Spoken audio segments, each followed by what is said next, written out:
Good evening, good evening, good evening, good evening, good evening. Welcome to the Friday Night Game Brigade. This is Blackjack Kent, and we are playing us some Pillars of Eternity tonight. Moist Dust, welcome. Welcome, welcome. Thank you so much for swinging by. Hope you're having a good evening. So, we haven't played this game for a little while, and I spent a good chunk of today rewatching the streams from last time to remember what the hell was happening in the game. General premise, if I am remembering everything correctly, is that we are a character whose name is Furiosa, because reasons, and she is a fire godlike cipher, which means her head is always on fire, and she fucks up people's souls. And she has a, she was attacked by this rogue group that we don't know quite a lot about. They turned her into something called a Watcher, which means she can communicate with people's souls and their, like, past lives and stuff like that, and she's trying to figure out why and what it means, basically, is where we stand at this point. And we've collected quite a motley bunch, two of which are played by Matt Mercer, and the other three of which are also awesome. And there's a couple of other companions that we haven't run into yet, that we have run into but are not keeping with us. So they're hanging out somewhere else. And, hey, Shiloh! Welcome, welcome. Sure. So we're basically just kind of side questing right now. So this is our main quest. So we're trying to find this group called the Leaden Key, who are responsible for our awakening as a Watcher, which makes us, like, susceptible to being possessed by souls and stuff. Hey, Tavi! Welcome, welcome. Hello, Joe. Right, so that's our main quest, is to go to the Temple of Wedeka to try and find the Leaden Key, who are responsible for making us into a Watcher. But we've also got some side quests here. We tried to do some of these and they were too high level for us, so we're gonna come back to them.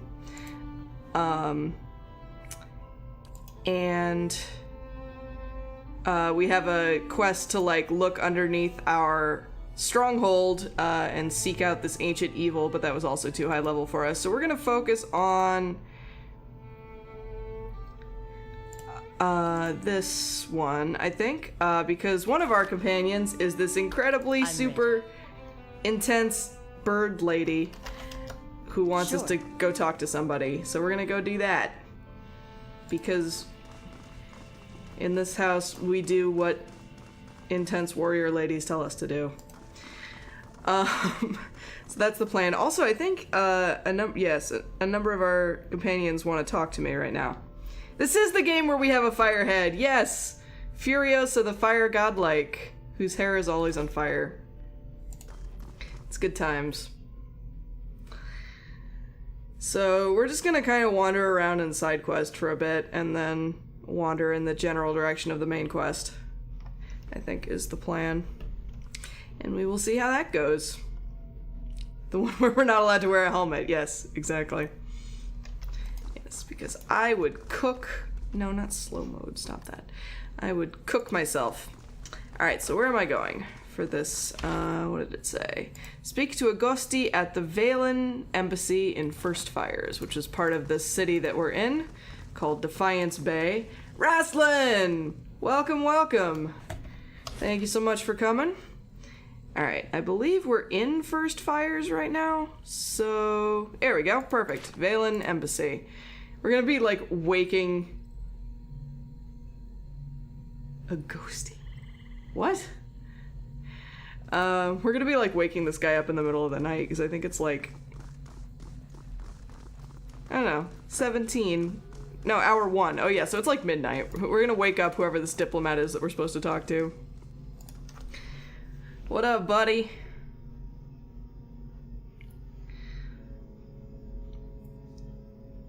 Yeah, I only sort of remember what was going on, but I remember it not terribly, because, as I said, I spent most of today watching our previous... I will speak with you on a matter of some urgency and great importance. Agosti. Hi. Something just happened. Oh, Raslin, thank you so much for the host. Sorry, I, like, wasn't watching OBS and then something happened. Thank you so much for the host, Raslin. Much appreciated.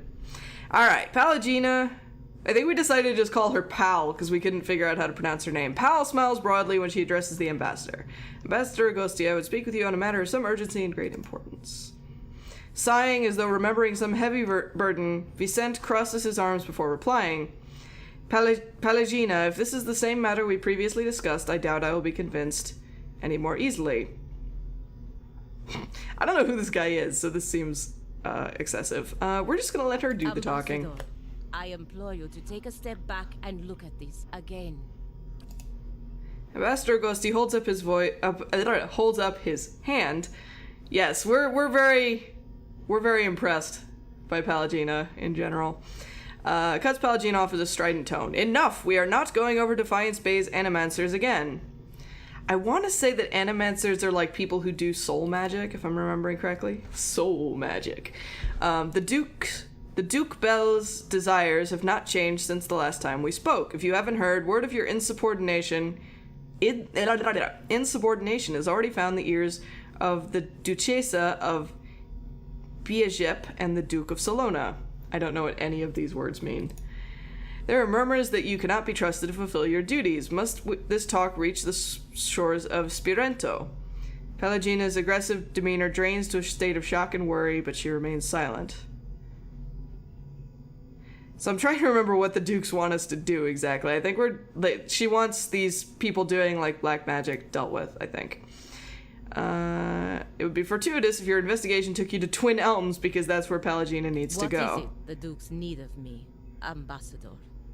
I like her so much. She's so intense. The Deerwood's instability has created an opportunity for us to take over their trade with Ire Glanfath. We will need to meet with the Glanfathans soon to secure upcoming trade arrangements. The roads to Twin Elms can be dangerous, of course, but that's why you'll be our representative there. Excelsi, Ambassador. But won't this provoke the Deerwoodins? Their country is falling apart, and we're already dividing up their trade alliances. Provoke them into what? Going to war? Through no fault of the Republic's, the Deerwood's armies have been deprived of an entire generation of soldiers. It would be foolish not to take advantage of the situation. If we don't, the Ritzarans will.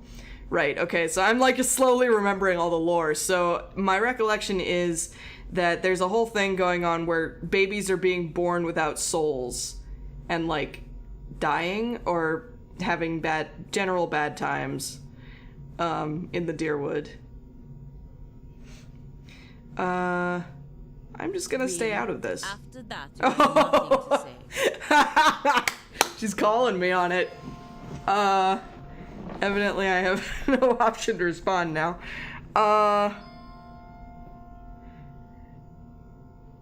Why is the music all doing that all of a sudden?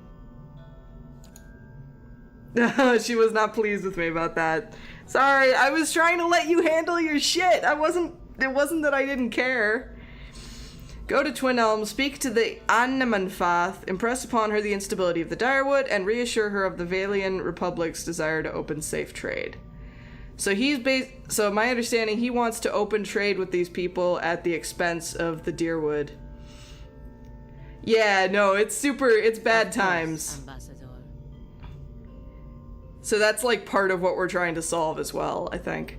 The ambassador nods and smiles paternally. He then looks to you. I know you plan on investigating this crisis together, but I hope you understand Palagina's responsibilities.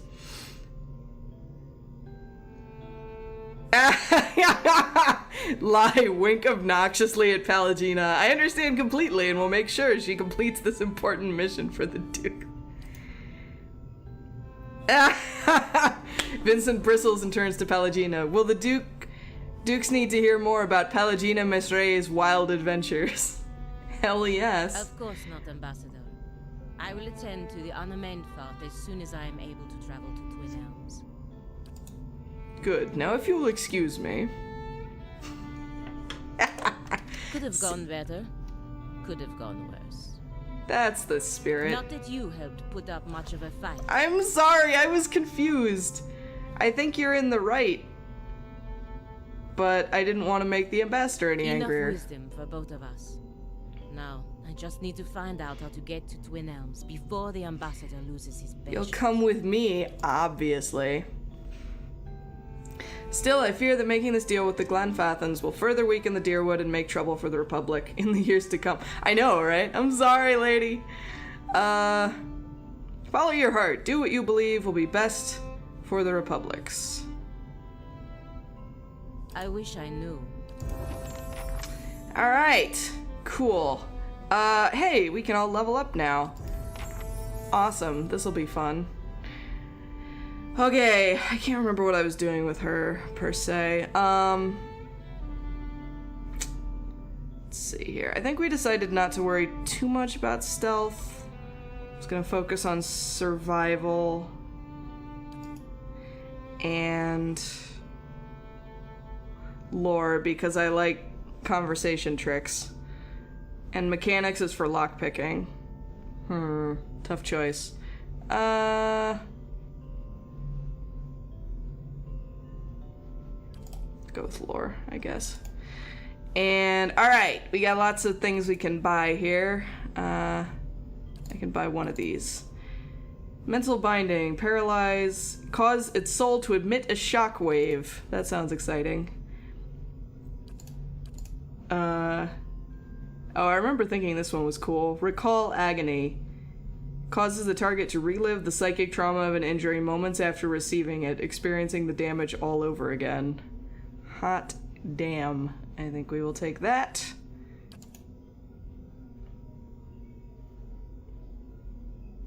Yes. Okay. Done. Am I not done? Well, oh, talents. Right. There's like 3,000 options here.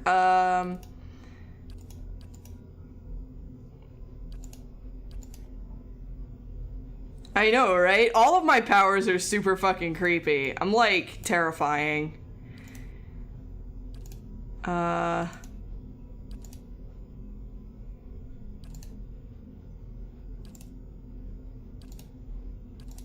There's so many options, and we have to do this for fucking everyone, too.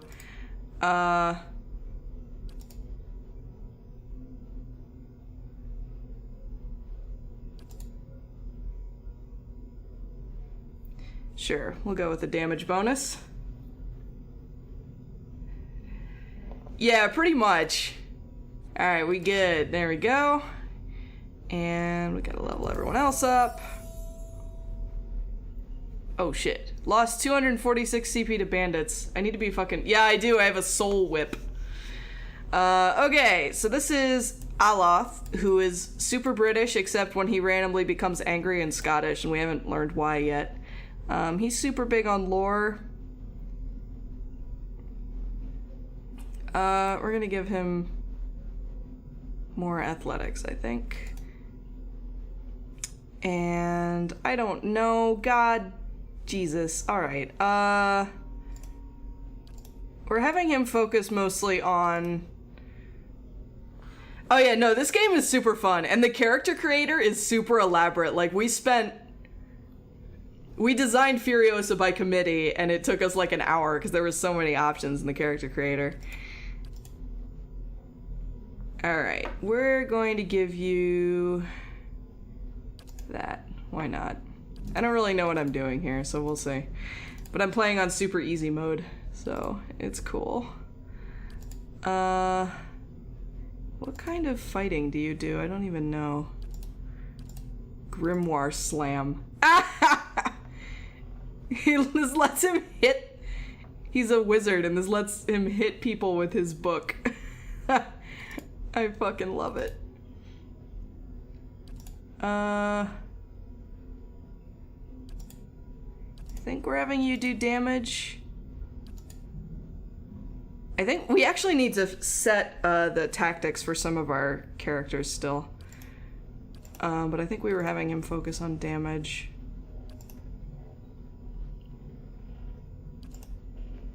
I kind of like the book bash just for the humor value, so... Alright, before we go forward, actually, I'm going to go ahead and check out the AI behavior here, because we set this up for some of the characters, but not all of them. Yes, he has a Scottish asshole inside him, yes. He randomly turns Scottish and angry for no reason, and we haven't figured out why yet. Right, okay, so we have Furiosa doing damage. We have you doing damage. We have you tanking. This is the guy that we decided my character is dating, because he's cute. You know what I said, Joseph, and I was just repeating what Tavi said. So, alright, so we have Ader tanking, and I don't think we ever gave, yeah, we didn't give you any. Should probably turn this on too.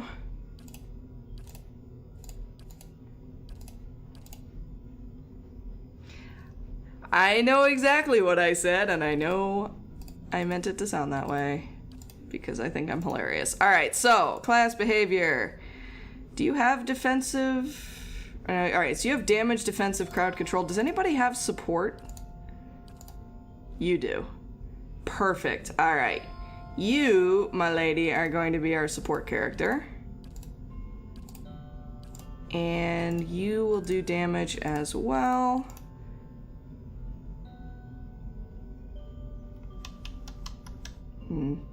Should probably have someone doing crowd control. I'm not sure which one. Aggressive or cautious?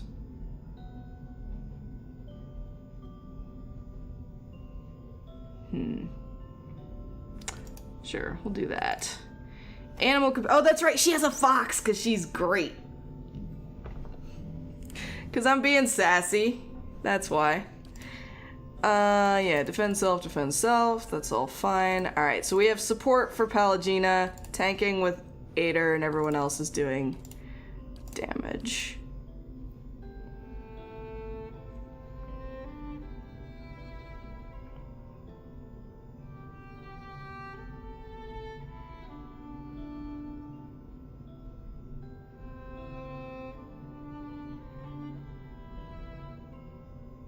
Yeah, that's fine. I'm still pondering on the crowd control thing. Yeah, we'll have you do crowd control. Cool! Alright, so now I can focus on leveling everybody up effectively.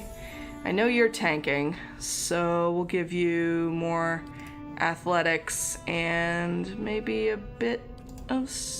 no. Bit of flora... Most of this seems like doesn't matter if they're not the protagonists, so I'm not really sure. It's fine though. That'll do. Bonus knockdown. Wary defender. Increases the fighter's awareness.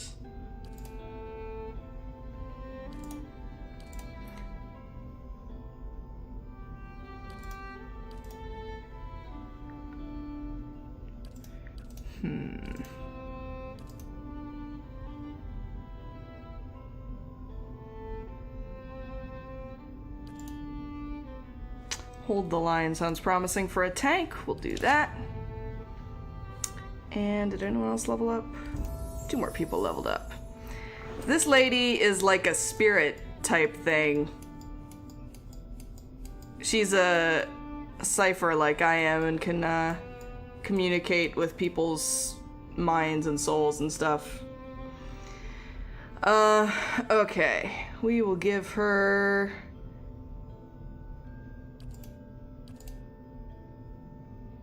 Oh, I have tons of points. I must have never leveled her up. Okay. Sure, we'll do that. Amplified thrust. That's right. She has most of the same attacks that I did. We'll give her... Sure, we'll give her this one since I'm not giving it to myself. And talents...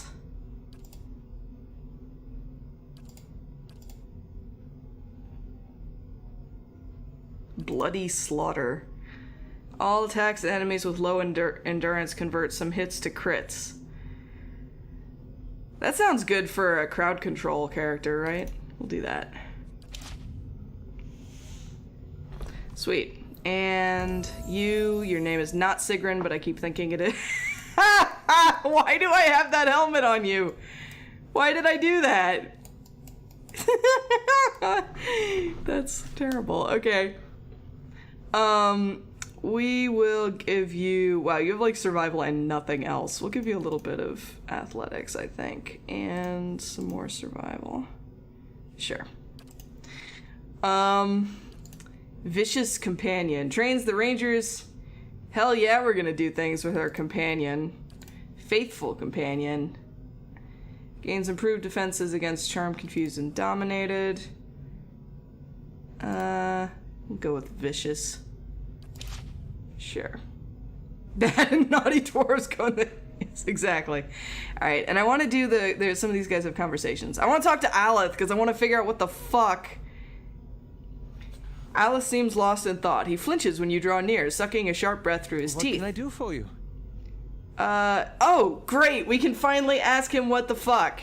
Actually, I think he might have had this conversation for a while, and I didn't figure out the conversation mechanics until late, so... You've been acting strange. A crumbling castle, abandoned memories, and an old man who can no longer tell them from reality. I'd say we've seen some rather strange things. True. And if Meerwald is to be believed, it would seem you've an uncertain future ahead.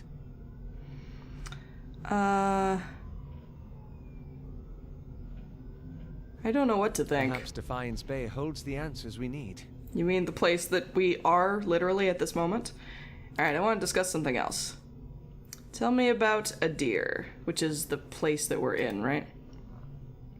I've been gone for more than a year now, but I suspect I'll always think of the forests and fields of Adir as home.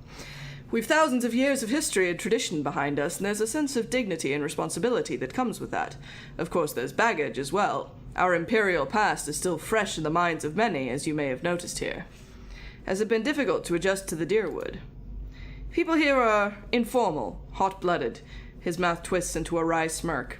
More attentive to insult than to duty.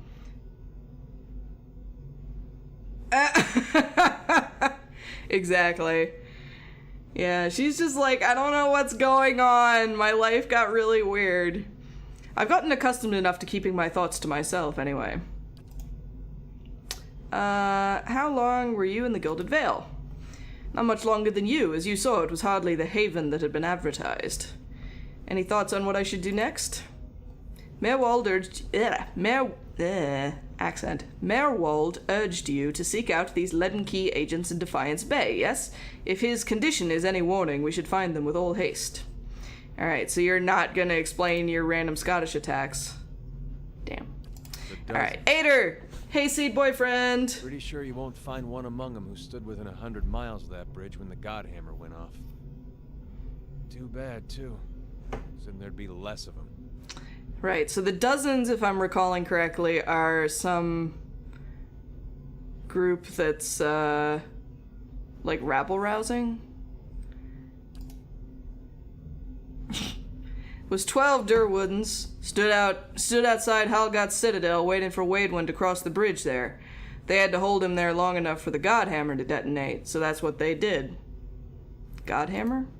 That's what they called the bomb they blew up Waidwin with. Don't know much about it other than that. Anything kills a living god, guess you gotta name it. Right, so there was a war at one point. There's so much lore in this game, and I only know like half of it, if that. So there was a war previous to the events of the game that involved killing a god. What do you have against the dozens? Nothing serious. Nothing I don't have against a lot of folks, anyway. The dozens, they like to take things into their own hands. Gets ugly sometimes. We don't have them in Gilded Vale, but they'd be right at home there. They picked that name so they could do what they wanted and feel like it was right. Got nothing to do with honor or sacrifice. They like to invoke Magrin, too, when they especially want to feel right. Somehow I don't think she'd be too impressed with that lot. I'm sure she'd like to set them on fire anytime they use her name, but the gods probably got rules against that kind of thing.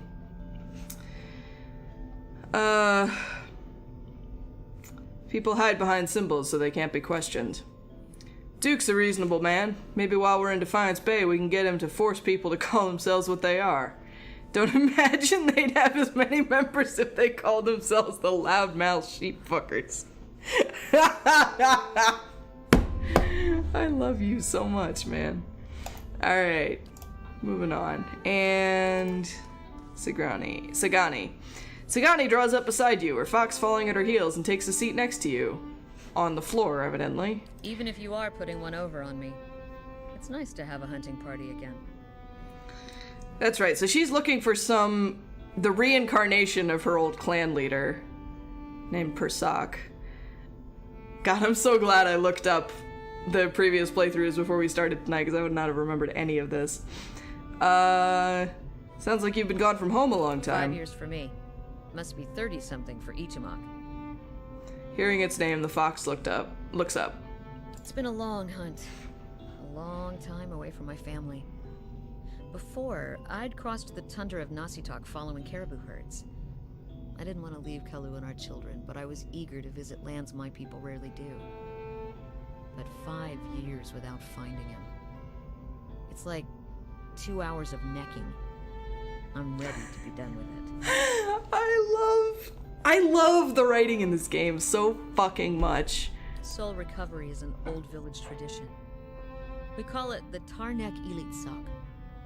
Once in a generation, we seek the soul of a much respected and long dead village elder. We tell him what's changed in the village, how people remember him. The only other Tarnek Ilitsak during my lifetime happened when I was a girl, not long after Persak died. We feasted on blubber and fermented milk for a week, and we honored the chosen huntress as a hero. Fermented milk. Ugh. Then she left, and we returned to our duties. We still sang her name to the skies during festival season, but we otherwise didn't speak of her. Aw. I'm sure your village still remembers you, Sagani. You're kind to say so, but I'm not so fragile that I need my name chanted in the meeting halls. It's not being forgotten by my village that troubles me. But sometimes I wonder how my husband Guys, I'm and having children feelings. remember, if they think of me often. Of course they do. They must. I would like to believe it, and yet sometimes days go by and I realize that they have not crossed my thoughts. Such days are rare, but they happen. It shames me to think of it, but more than that, it scares me. Still, there's no point in dwelling on it. More often I find myself wondering whether Persak will remember us. You claim to see souls. What do you think? Do you remember your past lives? Yes, in fragments. I think that's true. Really? What's that like? It's strange. Feels like I'm going crazy most of the time. I don't envy you. Guess I'm lucky I only have to worry about someone else's past life. Makes me wonder what Persak remembers about our village. Or if a turn at the wheel has yanked the details out of his mind like it does for most of us. What would you tell him about your Masuk village? is probably much the same as it was 100 years ago. We live between tundra and frozen forests, and the land takes as much as it gives. But our hardships bring us together. And the elders truly unite us. They keep the stories of past generations, and they guide us from season to season, through good years and lean. Tumak brushes against her hip and she scratches his head. Recently, there's been a lot of good years. My aunts say we've had fewer clashes with neighboring villages thanks to the hunting territories that Persak helped establish. In bad years, we rely on trade with the merchants that pass our shores. We exchange walrus tusks and seal pelts for grains that last us the hard winters. Persak brokered a lot of those agreements, too. He got this from one of the Almawa ships that used to trade with us. That's what I'm supposed to remind him. Sounds like you're on a hunt of your own, though. You feeling the thrill of the chase or ready for this to be over?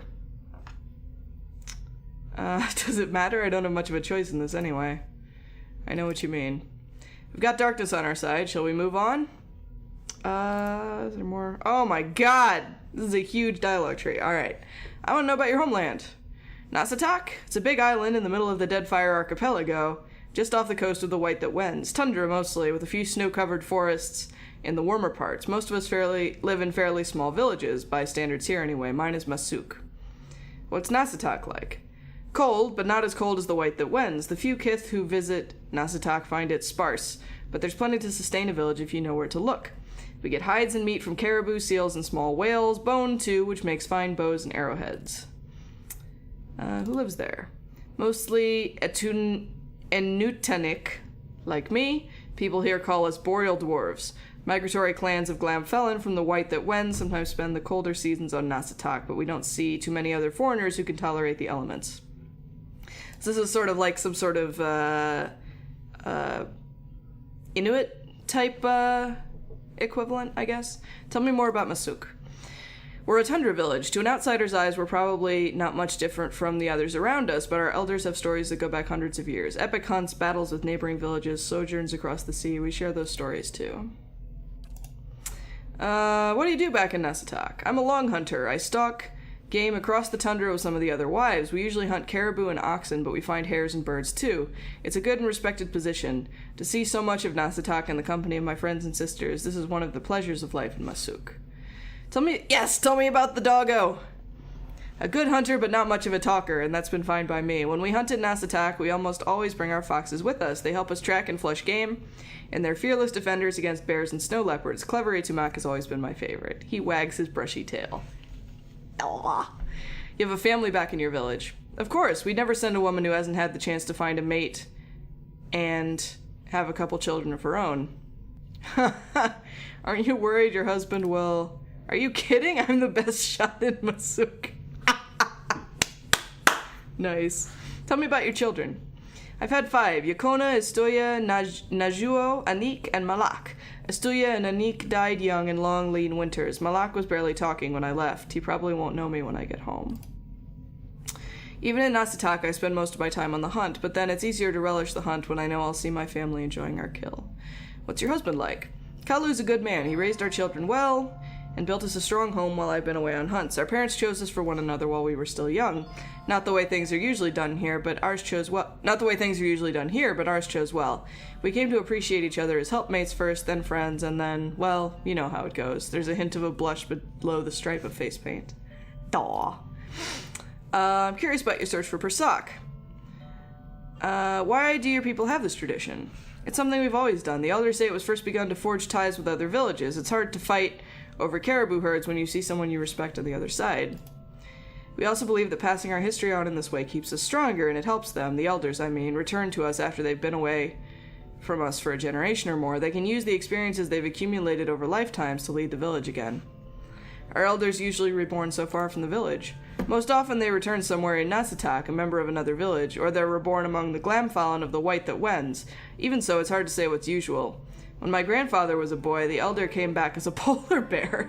The huntress chosen for the task had to recite half of her village's deeds while running from the beast. Even so, there have been journeys longer than mine. Some last decades, and the huntress doesn't always return. What happens when the elder is found? That depends on the man or woman he's become. It's easiest when the rebirth happens in another village of Nasatak, where the tradition is understood. Even in the White that Wends in the southern islands of the Deadfire Archipelago, people understand this custom and will welcome you politely enough, even if their souls do not remember. How did you get picked to come search for Persak? Another old village tradition, the elders watch the caribou migrations and cast seal bones to determine the right time for this journey. When the omens were determined, all the village wives drew shark teeth. We're the ones that go away to hunted fish, and we're the best suited for a task like this. Anyway, I grabbed the little tooth. Traveling so far is a rare privilege for us, but as you can see, the journey can be unpredictable. What are your thoughts on my search? Helps to know what you're hunting. You've got a lot of tracks to follow, but where they'll lead is anyone's guess. Very wise. Alright! Cool. So now we can actually move on. Wait. Actually, there was one other thing I wanted to do. Hello? Oh, right click. There we go. So, I don't think I set this up since we got our later companion, so we're gonna do like that. That seems good, because she's the ranger, and that'll put our tank up front. Cool. Alright. Let's roll out of here and do something. So, what do we have? We have Palagina's quest, which we want to go to Twin Elms and broker a trade agreement, which will shaft the Deerwood. And we can go to the Temple of Wetiko, which is right nearby. And then most of our other personal quests are just like, wait to talk to your companion some more. So, oh, and I also want to check in on the Stronghold, which we can do from anywhere, which is a super nice mechanic. So, what do we want to build next here? As they said, we got hit by some raiders. We should probably focus on that pretty soon, but I want to get the Bright Hollow first, because A, it's cheaper, and B, it'll allow us to rest at the keep. What is this? Prestige and security. Cool. And hirelings, which I haven't built the... Okay. Cool. Good stuff.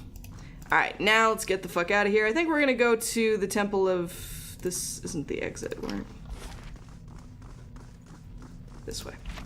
I think we're gonna go to the Temple of Wetica and carry on the main quest. And then we'll see where that takes us.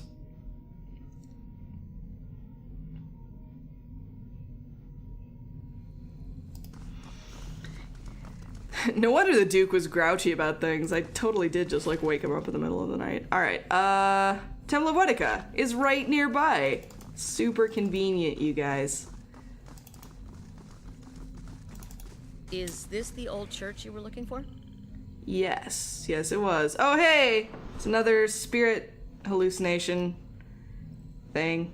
Praise to the exiled queen. May her crown be restored and her justice prevail. Come to pay your respects to the queen that was. Okay. A ghost hovers in the middle of the ruin, reciting blessings and prayers. Even as the spirit's form shifts and swirls, it retains the face of an elderly man and robes that mark wealth and status. It turns to you. Come to pay respects to the queen that was. I was told I'd find the Temple of Wetica here. And so you did. These savage colonists may have burned it down, but worship of the Oathbinder is alive and well. These stairs lead to the main sanctum. What stairs? These stairs, of course. The sanctum was always below ground, adjacent to the catacombs, so it wasn't destroyed by the fires.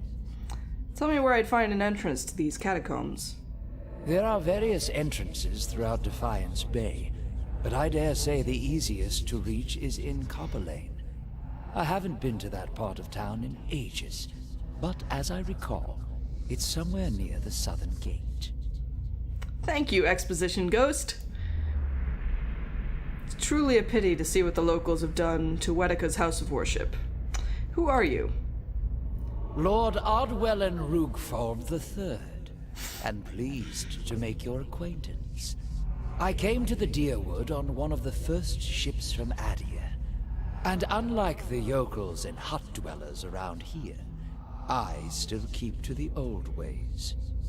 What are you doing? Worshipping Wetica, the Wetica, exiled sorry. queen and oathbinder. I come every day to offer my devotion.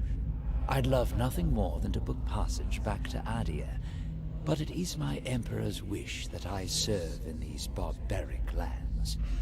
And so I do. I'd like to know more about Wetica. A queen among the gods. She oversees laws and oaths. Everything has a rightful place, and Wetica watches over them all. Wetica, not Wetica. Wetica. Okay. Of course, not everyone accepts this. Even among the other gods, her authority is questioned. But Wetica is also goddess of memory and vengeance, and she remembers. She'll remember every slight and trespass when she reclaims her throne. That's good and creepy. This is super rude. Alright, you know that you're a ghost, right? I beg your pardon? Is this some sort of joke where you come from? I feel like such an asshole. I'm serious, just look at yourself. That's what this town really needs. Never mind. Goodbye. As you regain awareness of what's happening around you, you realize that your head... Aw. Whoa. Your head is in Palagina's feathered hands. Her golden eyes are peering into your own as though she is trying to catch a glimpse of activity lurking in the depths. I know, right? As she sees your eyes respond, she wobbles your head a little and gives you a light slap. Letting go and stepping back, she regards you with concern. Everything going all right in there? I love her. I'm so torn between dating her and Ader now. Alright, find a way into the Temple of Wetica. Wetica. Okay. So he said we need to go to Copper Lane, which is over here. City's so peaceful at night.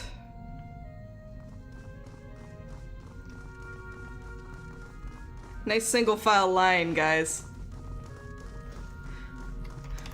Totally. Whoop, not fast mode. No, stop. There we go. Fuck, I keep trying to friggin'. There we go. I keep trying to steer with the keys instead of the.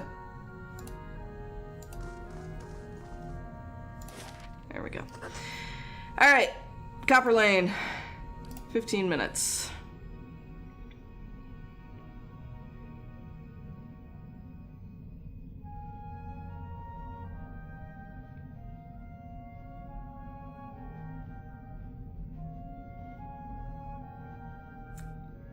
Alright, so we're gonna try and get down into the catacombs here, which probably means more dungeon crawling.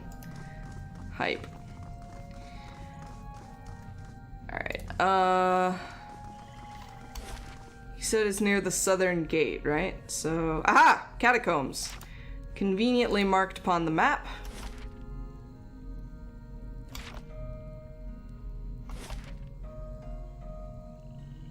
This game is so pretty, though. Like, I really kind of love it.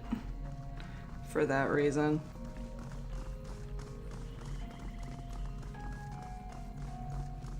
Alright. Here we go.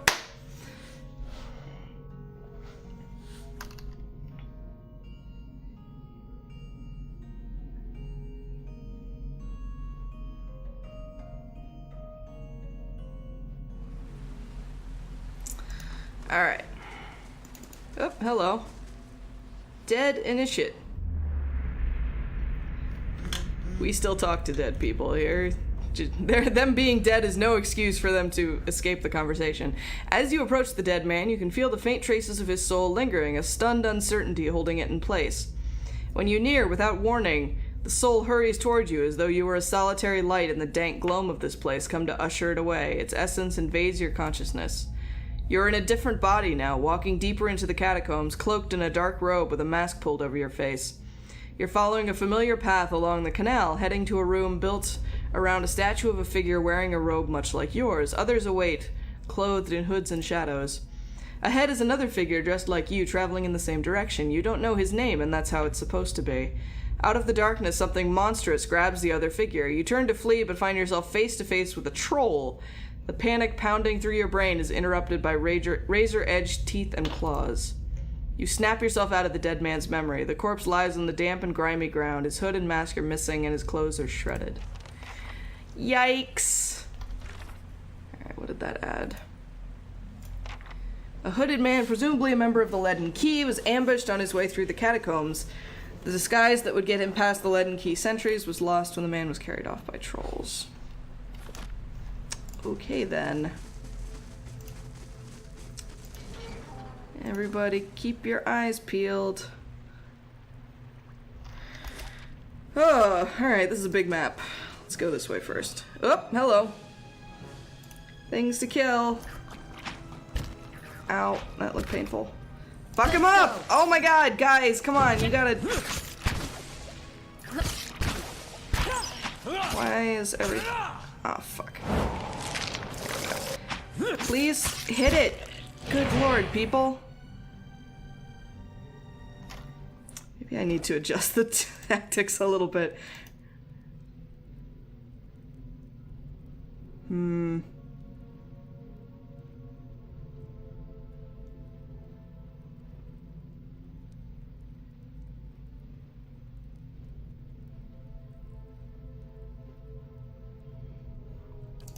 We'll leave it like that for right now. We'll see. Alright, what do we got over here? Oh, I have to remember to use the tab key to look at things. What is this? What the fuck? Memorials. The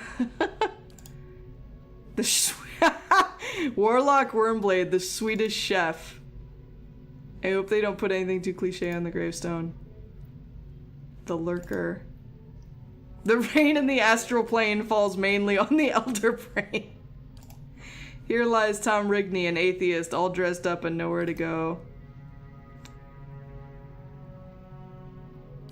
The hell? May ye always be a seeker of truth, for ignorance is the great... Is that a... Dragon Age Easter egg reference. For ignorance is the greatest crime one can inflict upon themselves, and in doing so lets the lies and evils of the world go unchallenged. And once tormented, now eternal. Wait and hope! That, my friends, is a Count of Monte Cristo reference, and that makes me happy. Eureka. Lost in the White March. I owe you one. I'm not really dead, I'm just pretending. We all have a debt to nature due. I've paid mine, and so must you. In memory of his wallet, may the pillars of eternity guide its contents to proper use. I have no idea what I'm doing. I wonder if that's one of those things where it's like the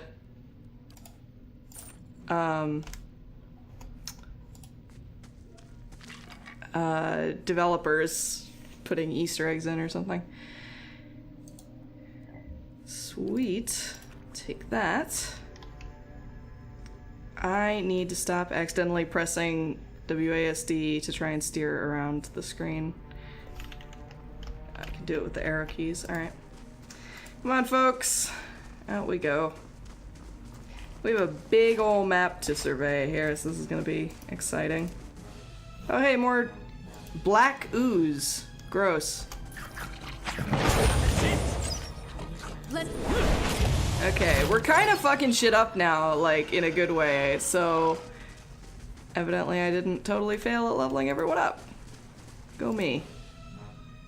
There's so much black ooze, you guys. This place is gross. This place is super gross. It does have lots of jewels in it, though. So, that's good, I guess. Alright, so we're hoping, presumably, to stumble across the headquarters of this Lead and Key group. I don't know which way to go. Oh, fuck, I forgot to search this corpse. That's right. Oh, there's so many corpses I didn't search. That was dumb.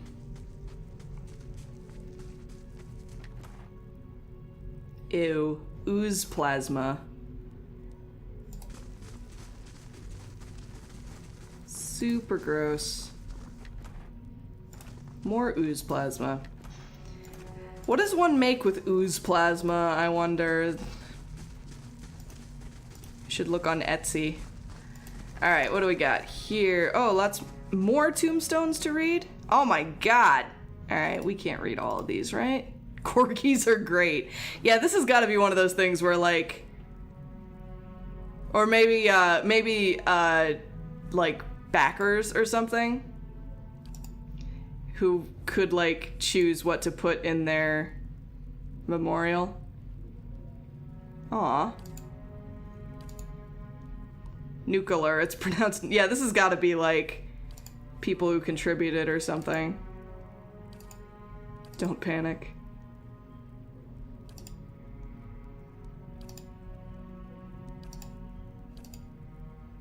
Caledon. That's a Dune reference?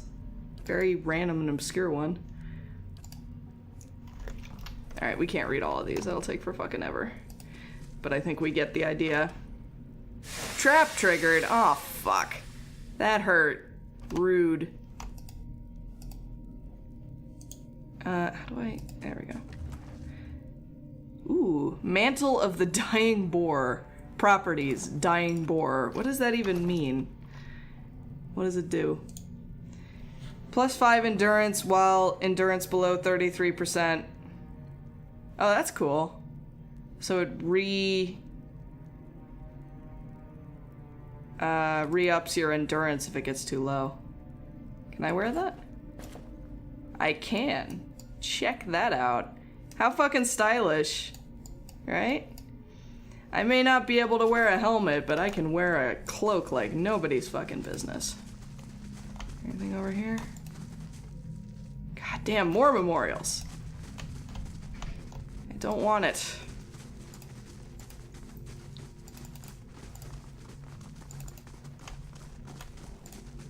I'm the most badass looking dipshit, pretty much.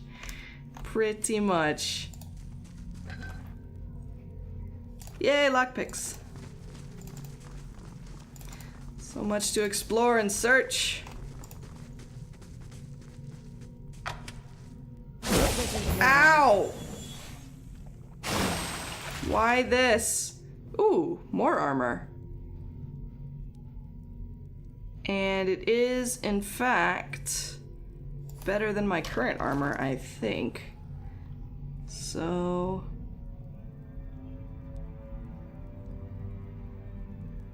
I don't know what recovery speed means in this context. But look how shiny it is! Accepted. What do you wear?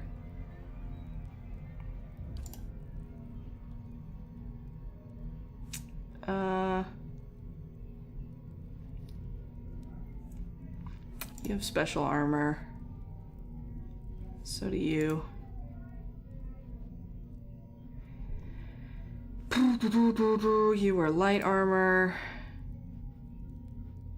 You have special armor, and you wear light. So cool. We're good. Alright, let's get away from that glowy cloud that's apparently doing sad things to us. And keep going this way.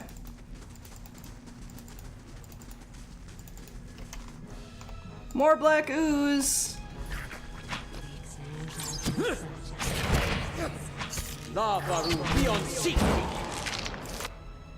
Let's go. God damn, it's like the shit that Tasha Yar died in has come to attack us.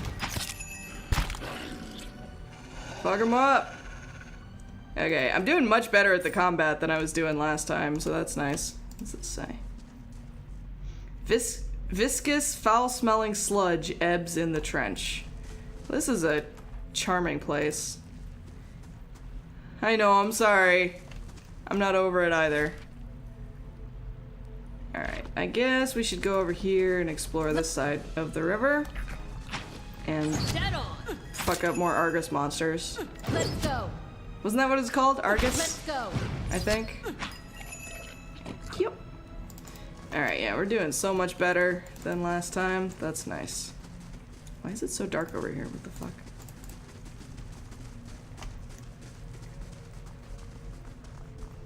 I bet this is gonna attack me. I'm just like grave robbing like it ain't no thing. It's cool. These more memorials. Yep.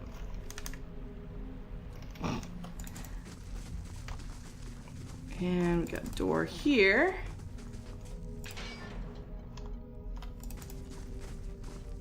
Ah! This small Orlan man appears to have pulled together some crates and scraps of cloth to make a rather sorry-looking camp. The thick fur on his limbs is matted, and his clothing smeared with blackening grime. He looks startled as you enter, his eyes widening in alarm. Hail, traveler. Hello there, wasn't expecting any visitors down in these parts. What are you doing down here? Oh no! Wait, I don't have level 4 survival yet? Huh. Didn't have anywhere to stay, so I thought I'd come down here. Nobody pokes around in the catacombs much, not until you, anyway. Ooh, intellect 14. I am a smirt. A sad tale, but not the whole story, I think. What are you hiding? The Orlan looks away, clearly agitated. I'm just trying to get by. There's nothing else to it. And if that isn't to your liking, there's a whole lot of catacombs out there for you to have all to yourself. Bree! Welcome. If you tell me, perhaps I can help. Yorn opens his mouth to say something, his hands balled into fists, but he thinks better of it. He shakes his head slowly, expression resigned. Very well, it's true. I've been hiding from the knights down here, but it isn't what you think. It was an accident.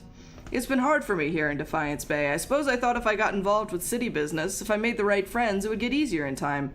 And it did, really. I made a name for myself, a place. People actually listen to me when I talk. Well, they used to. People can get very passionate about these things. We were discussing, I think it was shipping agreements, of all the things to fight over. But this one night, this man, he got very angry. I think maybe he'd had a little too much at the inn, and I guess he didn't like an Orlan talking back at him. I struck him. He came towards me, and I hit him, and he went over like a tree. I guess he struck his head on the way down. Turns out he was a knight. The Crucible Knights won't care how it happened. They just want me gone. They won't let me live long enough to see the rope. Please. I just want to get out of this city. The second I can get money for passage, I won't trouble anyone again. I swear it. I'll live quietly, but you can't, please, you can't tell them I'm here. I have no idea if I can afford this, but whatever. Here, this should be enough to buy your passage out of Defiance Bay. But this is, I can't possibly... His face twists as he struggles for words. This would see me out of the city and well away. This will save me. I'm not sure I could ever thank you enough, but here, take this. I hope it's some use to you on your journey. Rabbit fur gloves. Shiny. Any good? Crit multiplier bonus. 10%. Nice. I will wear the fuck out of those, thank you. I'm getting more and more stylish all the time. What do we got here? Wobbly little tent is barely standing. Smoldering fire is strewn with the meager remains of a recent meal. Fish bones, a molded rind of cheese, and a blackened bread crust. The queen that was and still is. We'll read all of that, but it's something about Wedeka. And this over here. Hey, camping supplies! Excellent. We need all of those that we can get. Did I not take that book?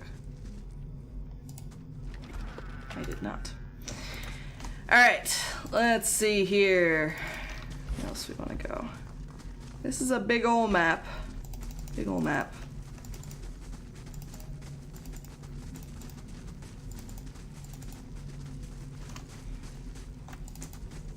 So many places to explore. Finished. Sweet. Was able to pick it without any lockpicks at all. Alright, fuck him up. Do it.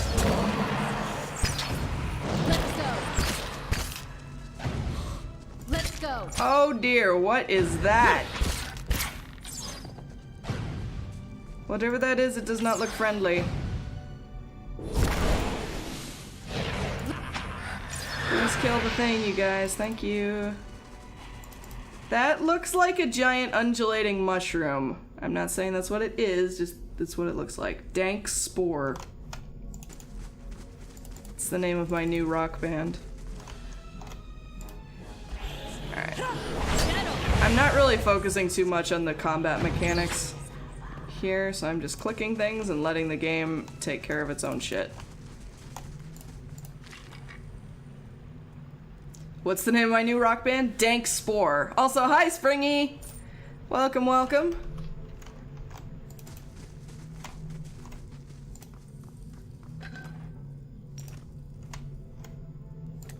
I keep forgetting to search bodies. Poleaxe.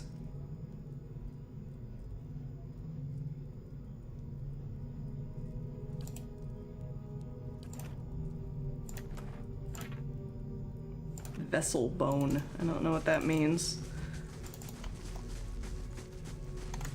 Search all the things.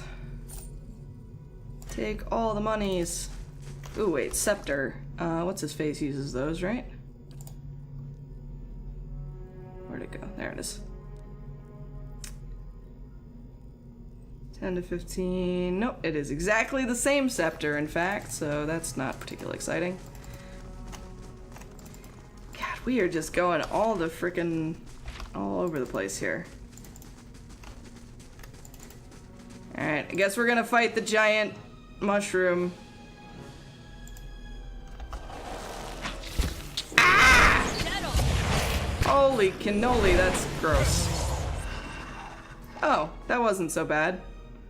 That was not as bad as I thought it was gonna be. Ooh, Rite of the Untamed Wild. What does that do? Rites are a special type of magical scroll. Ritual contained on the scroll allows the reader to grant a specific skill bonus to... Oh, cool. It increases our survival skill temporarily. I don't know if we'll ever use that, but... No, please just search the body. No! Wait, fuck. Alright. Never mind. Go fight the giant mushroom and then search the body. Oh, shit. Here they are. Let's go. Guess we found those trolls that fucked up all the lead and key dudes. Let's go.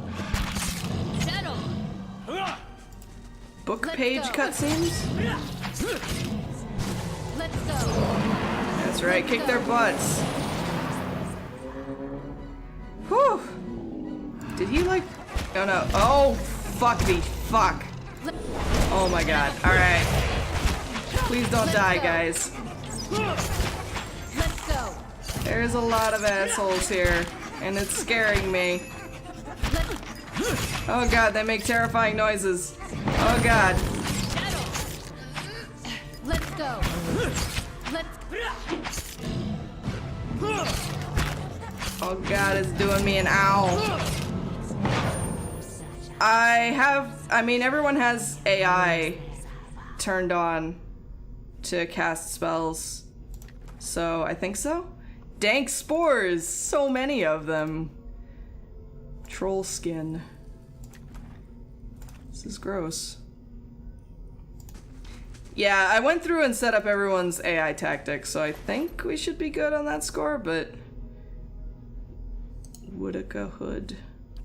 Wedica Hood. I keep pronouncing that in all sorts of funny ways. More troll skin. Alright.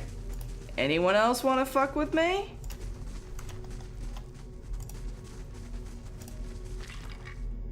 Ooh, wand.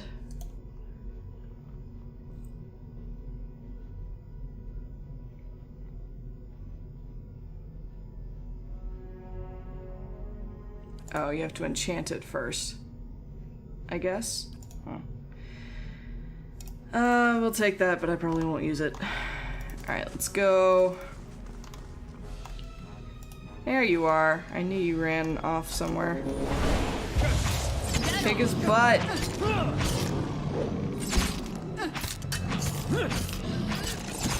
Alright. That was intense. We are doing better than we were, though, combat-wise. Alright, I think we're back up to the top of the place now. I think there's anything over here. Ugh. This place is mad disgusting. Ugh. Come on.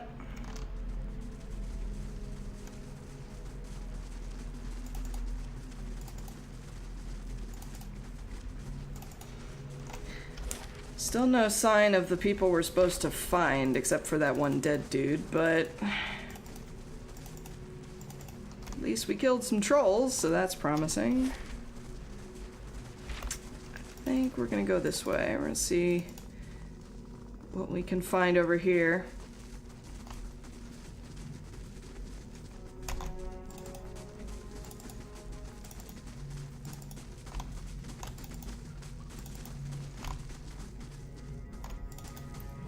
Oh, more bad guys. That's what we're gonna find. Let's go. That's it. What the fuck is this?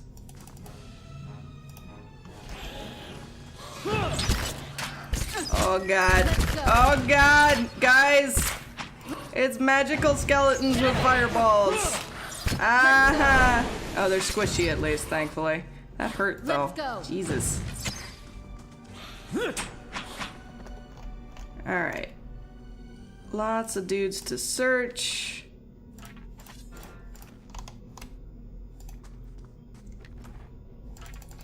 I enjoy that it will like send different characters off to search bodies and stuff depending on who's closest. What is that? Rod.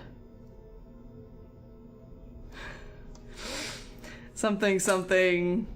Hold your rod with two hands. Something, something. Alright, search that. Money! So much money. And we got another dead dude over here. Leather armor. Huzzah. Jeez. Where the fuck are we going? Oh, fuck. Ow. God damn, there is a lot of traps here. What gives? God friggin', how do I detect traps?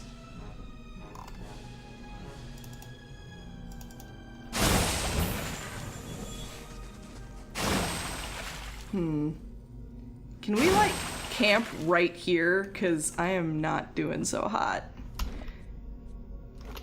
How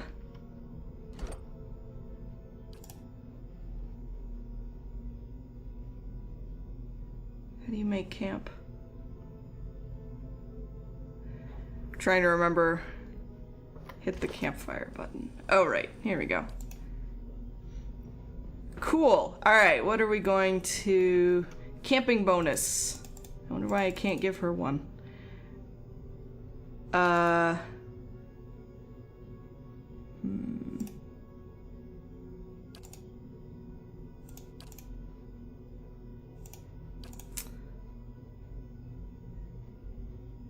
that's cool. So I can give him an accuracy against certain enemies. Better movement. Damage versus flanked. We'll just stick with what I got here, I think. Alright, we're gonna camp literally like in the doorway with people staring at us. It's cool. Oh god. Guys, we're having a nightmare sequence or something. You find yourself back in the space inside of the grieving mother's mind. It is familiar this time, and even though you feel you have seen countless births from this vantage point, something fills you with unease. Right, because her backstory so far that we've learned is that she was like a midwife, and she would like manipulate the thoughts of the mothers to make them treat their kids better, if I remember correctly. And we like totally had a vision of her delivering a kid. The sky is darkened and the mist has risen from the forest to hem you in. You are trapped. You hear something. The sound is strange, dissonant, like warping metal. You grit your teeth against the noise, and yet, as it rises, the eerie melody drives the numbness from your limbs and clears a space in the mist. The noise resolves into a dull tone. As it resounds through your bones, you see that your hands are in motion. And once again, you are drawing forth life, something warm and fragile struggling into the world. The scene feels familiar, a moment you have lived and dreamed 1,000 times before, and yet something ominous gnaws at the edges.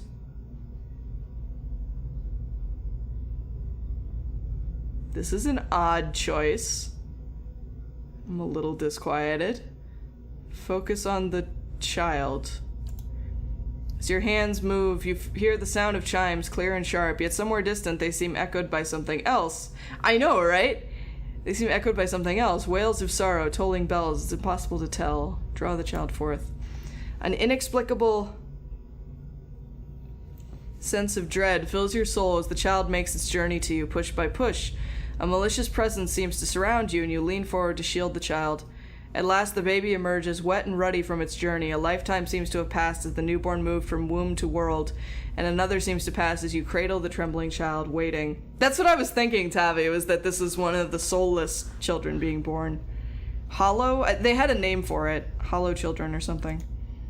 The child cries out, its cry full of life, full of soul, the chime echoing in its thoughts, filling it with its welcome. The soul is blurred at the edges, as if you are viewing a soul from within a soul, but it is there, it is alive. The woman before you is weeping, and at her first cry, her hands reach out for it. You surrender the child to her, something you have done many times before, and as your hands move, the dull clangor sounds, and you feel a weight hanging from your wrist. You look down and see bones, tiny and malformed, hanging from a string about your wrist. Okay, that's weird, because the last time we had this memory, they were chimes. They're heavier than they should be, and as they clank together, they make a noise like funeral bells. The mother is too intent upon her newborn to pay you any heed, and so you hide your wrist behind your back. She need never know, can't ever know. As you hide the bone chimes, you shiver in relief with premonition at the chill wind that suddenly sweeps the plateau. This game is so intense, you guys. Like, I fucking love it. I really, really love the writing in this game in a big way. Helig of Thane. A lone figure in tattered robe shuffles across the chamber, muttering under its breath. As you approach, the figure halts and swivels its head towards you. Its haggard visage is a labyrinth of wrinkles and sores overgrown by a moss-like beard. What's this? Who disturbs Helig's work? Its voice rattles and gurgles like that of a drowning man. What are you doing down here? Research. A hodgepodge of animancy and necromancy. I have peace and quiet as well as an abundant supply of subjects. If there's nothing else, be on your way. What are those creatures behind you? Just a few personal projects. Sorry souls stuck in their mortal shells. Their flesh is as dead as mine, though their minds are not as well maintained. They flock to me like worms to drakes. They're not half as intelligent, but they serve for amusement. I was just exploring the catacombs. The figure aims a gnarled finger at the door. Then go, and thank your gods I'm not hungry. Okay, you're terrifying, sir. I'm gonna quick save here, just in case you decide to, like, fuck my shit up. Revenants. Okay, cool. Dust and cobwebs have been swept aside for various alchemical implements. Though coated with rust and grit, they look recently used. Grim assortment of rusty blades adorns this table. An attack was imminent! Yay! Oh, I need to check in on my stronghold.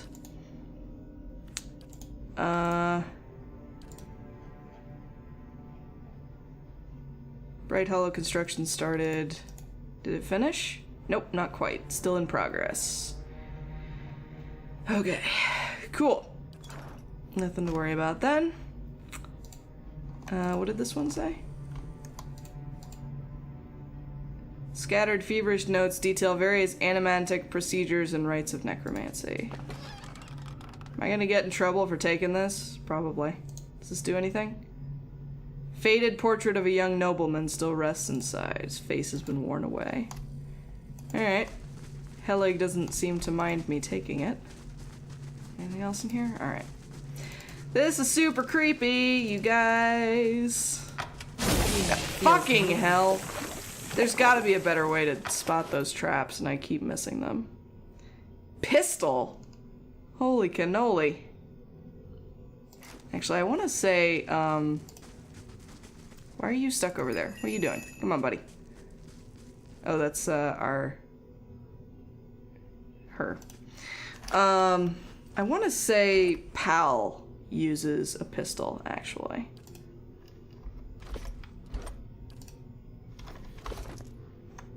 If I recall correctly. Yeah, she has it in the... her off slot.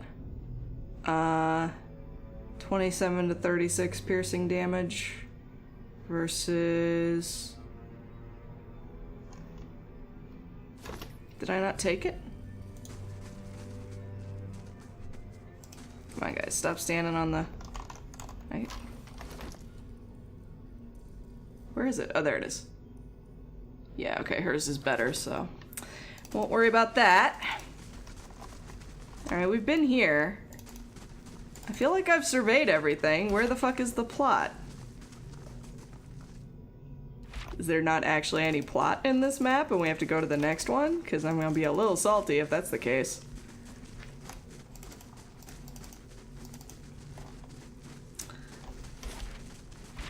We haven't seen this room yet. Money! Gold! Hot damn. Scroll of prayer against infirmity. Come on, Pupper, keep up. Ah, okay, so that leads away. Let's go ahead and check this last room, just for thoroughness' sake. Unless... can we get through here? We cannot. That's a dead end. Alright! So we managed to explore this entire map for no reason. Let's go downstairs. NPCs with gold nameplates were designed by our backers. Interacting them with will allow you to experience each one's unique history. Yeah, so I think those memorial plates were backers as well. Alright, is it... Ah! Okay, I guess we found them. Or something. Older robed man. Oh shit, guys! We found him! In front of you, or we found something at least. In front of you looms the ghostly, hollow image of the man who was present at your awakening. He casts a pale, sickly light in the dank corridor as he regards you. You are from Kratom, my dear? His words are an echo in your mind from a time long past, and you know your response before you speak it, as if it has always been. These are three very different things, though. I guess this is establishing my backstory. Yes, I was born there. Sure. A remarkable city. Truly one of the most impressive we have encountered outside of our own. Many exceptional people who have joined our cause come from Kratom. I like his voice. What made you decide to join our order?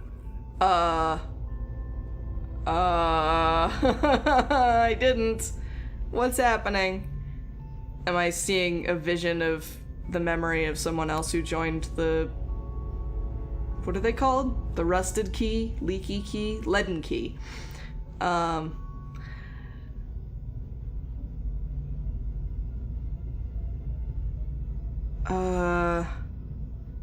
honestly not sure. The gods have been good to me, and I wish to no. I went through dark times. Nothing made sense. That all changed when your order came to my homeland. Little makes sense in the false contexts much of the world has lived under for so long. It is by the mercy of the gods that our faith has been able to reach so many of the heathen in more recent times. Are you ready to take the oath? To spread the word of the gods to the lost and heathen? This is so creepy. Yeah, okay, so that was a memory of someone else in the order, I guess. Half-mag? How the fuck do you pronounce that? The mercenary eyes you warily as you approach, his weapon readied. What are you doing here? You don't look like one of that masked lot. Take care, Watcher. This one's mind is edged. He seeks to know your purpose. Relax. How would I know to be here if I didn't belong? He thinks carefully, then nods. Alright then. Go on in and report to the Acolyte, and she'll give you your assignment. They should be just about finished with their meeting in the big chamber. Any idea what's going on around here? A word of advice, friend. Don't ask questions. Just go and do what you're told. I'm gonna ask another question. As far as I can tell, we're underneath First Fires. Probably underneath that ruined temple. Okay then. Guess we're going this way. Hi, we're just passing through. We're absolutely not interlopers at all. I'm just gonna take whatever's in this vase. Money. Woohoo! Alright. Let's go this way. I guess? Nope. All of you, please. Thank you. Take that. Whoa! So much noms! Egg, cheese, what was that? Wheat, grain, and oil. Hi, just passing through. Who are you? Welcome. A lone figure paces back and forth, tapping his fingers at his sides, muttering to himself. He jumps when he sees you, his hands on his chest. By the flame, you startled me. He pauses and leans forward. Where's your mask? All of these answers are great. It's too itchy. I'll put it back on for the meeting. Well, don't let anyone inside see you without it. They're keen on anonymity. With my hair the way it is, I don't think anonymity is really gonna be a thing, but sure. Tell me about the meeting. This must be your first time. The Acolyte communicates with each of us individually to hear our progress on old tasks and to assign us new ones. He shivers with a mixture of pleasure and dread. It's a unique process. She's a cipher, so she can speak to you without words. Fascinating until you realize she can probably read your thoughts just as easily. What do you know about these tasks? Only what I absolutely need to. We protect the secrets of the gods, so discretion is essential. We receive our instructions from the Acolyte just as she receives her from someone else, and so on, right up to the Grand Master. Our role is to obey, knowing as little about the overall plan and each other as possible. How can you be confident you're doing the right thing when you know so little? That's easy. The leaden key has been around for ages by the blessing of the gods. You only have to look around to see the perils of trying to usurp divine power. Killing a god in the Saints' War has cursed us all, and the heresy of animancy has only worsened matters. Try to replace a soul and you inevitably end up with a monster. It's all been a warning. There are some powers we just shouldn't have. You shouldn't even be asking. Whatever they are, they're secrets for a reason. Our job is to guard them, not know them. I see. We've been entrusted with important work. It's an honor, but not without its challenges. What are you doing here? I've been practicing the passphrases. I know them backwards and forwards, but I get so nervous every time I think about repeating them to the acolyte. You can practice on me. Okay. I'm so clever. Okay, here goes. First question. State your name and purpose. Answer. My name belongs to the gods, and my hand to their service. Second question. What company do you seek? I seek the company of shadows that our labors may remain secret. Alright, I should be taking notes. Name belongs to the gods, my hand to their service. I seek the company of shadows that our labors may remain secret. Third question. Tell me of your labors, to see that the craft of Kith and Wilder does not disturb what bones the gods have buried. How do we know your purpose? You shall know it by the confession of my tongue, the deeds of my hand, and the oath on my soul. Hopefully I remember all of that. How is your oath guarded? It is sealed by the leaden key. Try it again. Okay, no, it's exactly the same thing. Okay. Sounds like you got it. I do, I think. I'm just gonna practice a few more times. Alright. Barbara's hood option is hilarious. Okay. Of course not! He clutches at the edges as if you threaten to rip it off of him. The acolyte will kill me for sure if I approach her without it.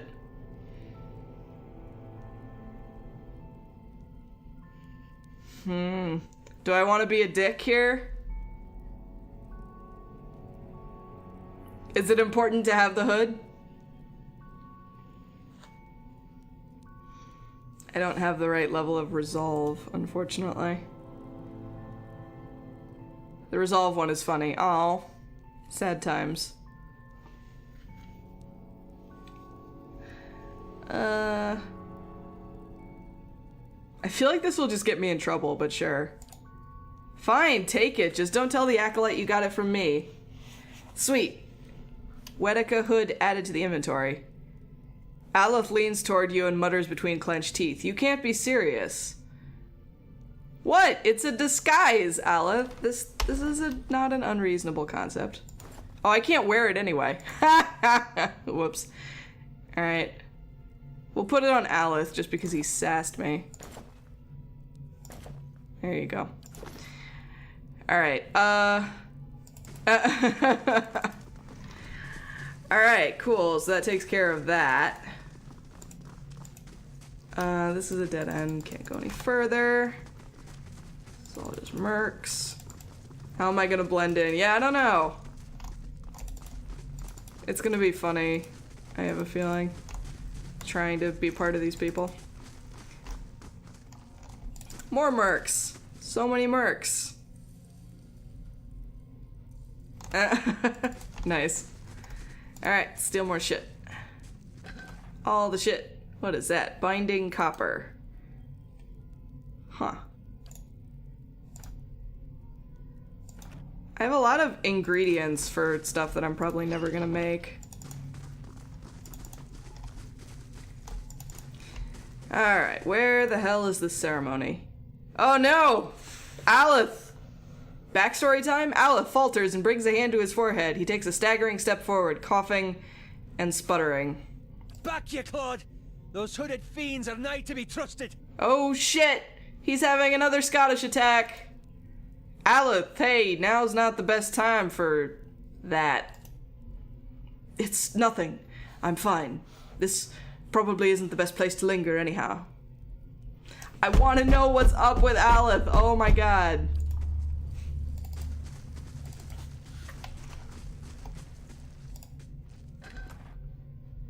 Yay, more monies. Potion of deleterious alacrity of motion. Ow. Drain your endurance to gain an increase in speed and movement.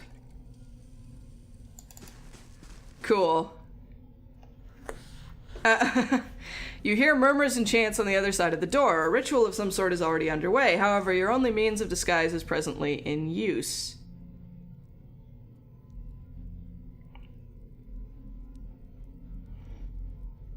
Does that mean the hat? Because I can't put it on. Hang on a second. Retreat from the door. Alright.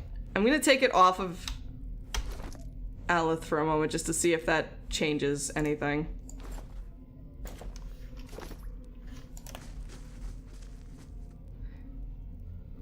Don the hooded mask. Okay, that's what I was hoping. Maybe it'll let me... You slip the hood and mask over your head. You can smell the fabric starting to burn, but you pat the material atop your head and manage to keep the flames at bay. This isn't conspicuous at all. I'm gonna go into the chamber by myself. Because I feel like everyone else will just draw attention. I should have quick saved before this, but oh well. Several shrouded figures are lined up across from a hooded woman. The figure at the head of the line approaches her, and the woman places her outstretched hand on the stranger's forehead. She's gonna be like, what the fuck? Ow! They stand in silent communion as you look on. A few moments later, the stranger steps aside and resumes his place in the circle around the statue. The woman turns towards you. She does a double take at your ill-fitting hood. You are late, attendant. Even though her face is concealed, you sense her rage in her dangerously low voice and in the sudden silence of the others in the chamber.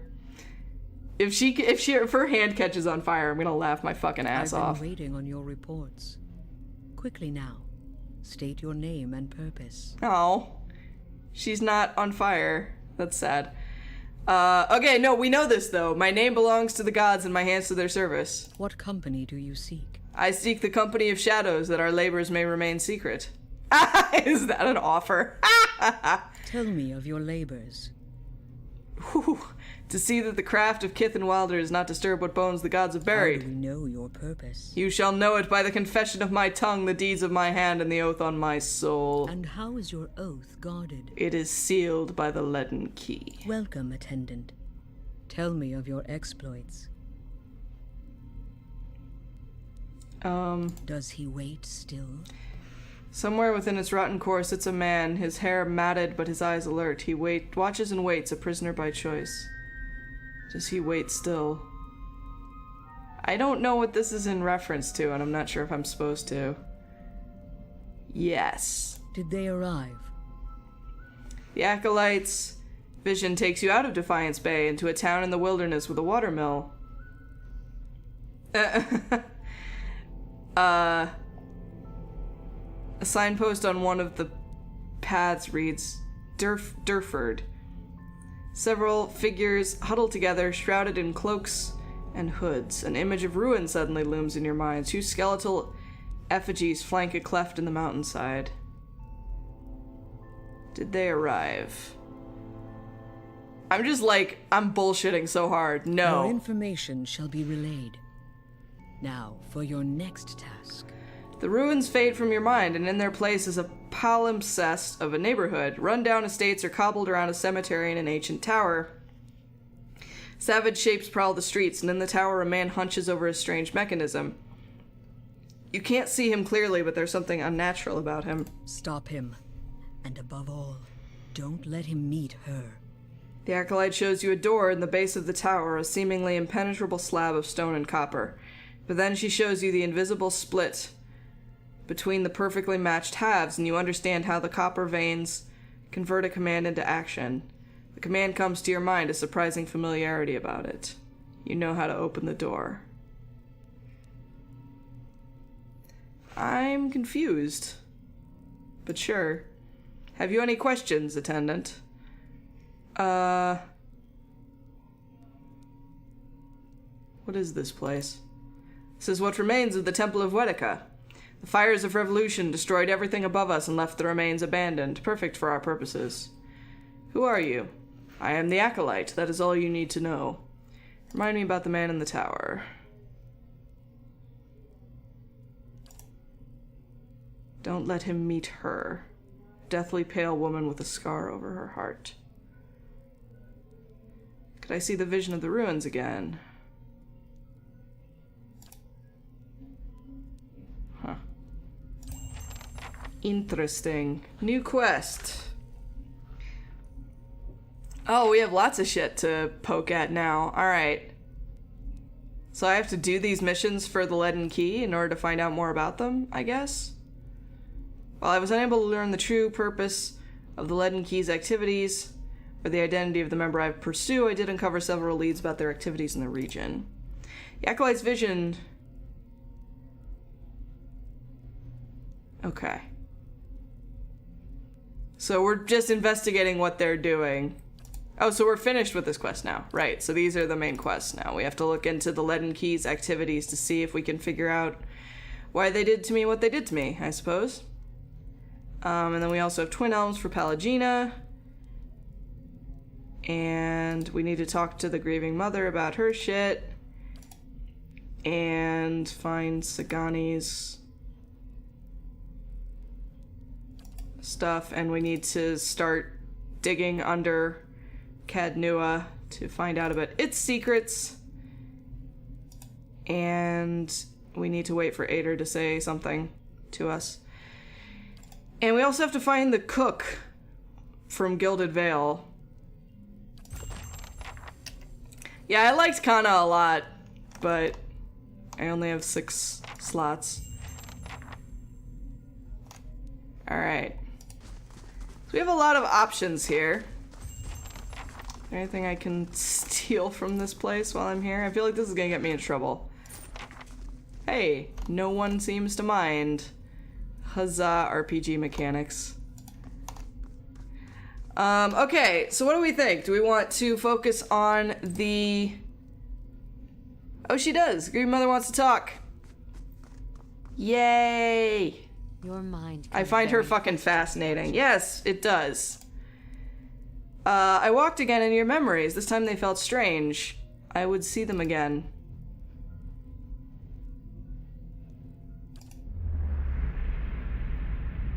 Oh, this is the same dream again. Oh wait, I have a new option now.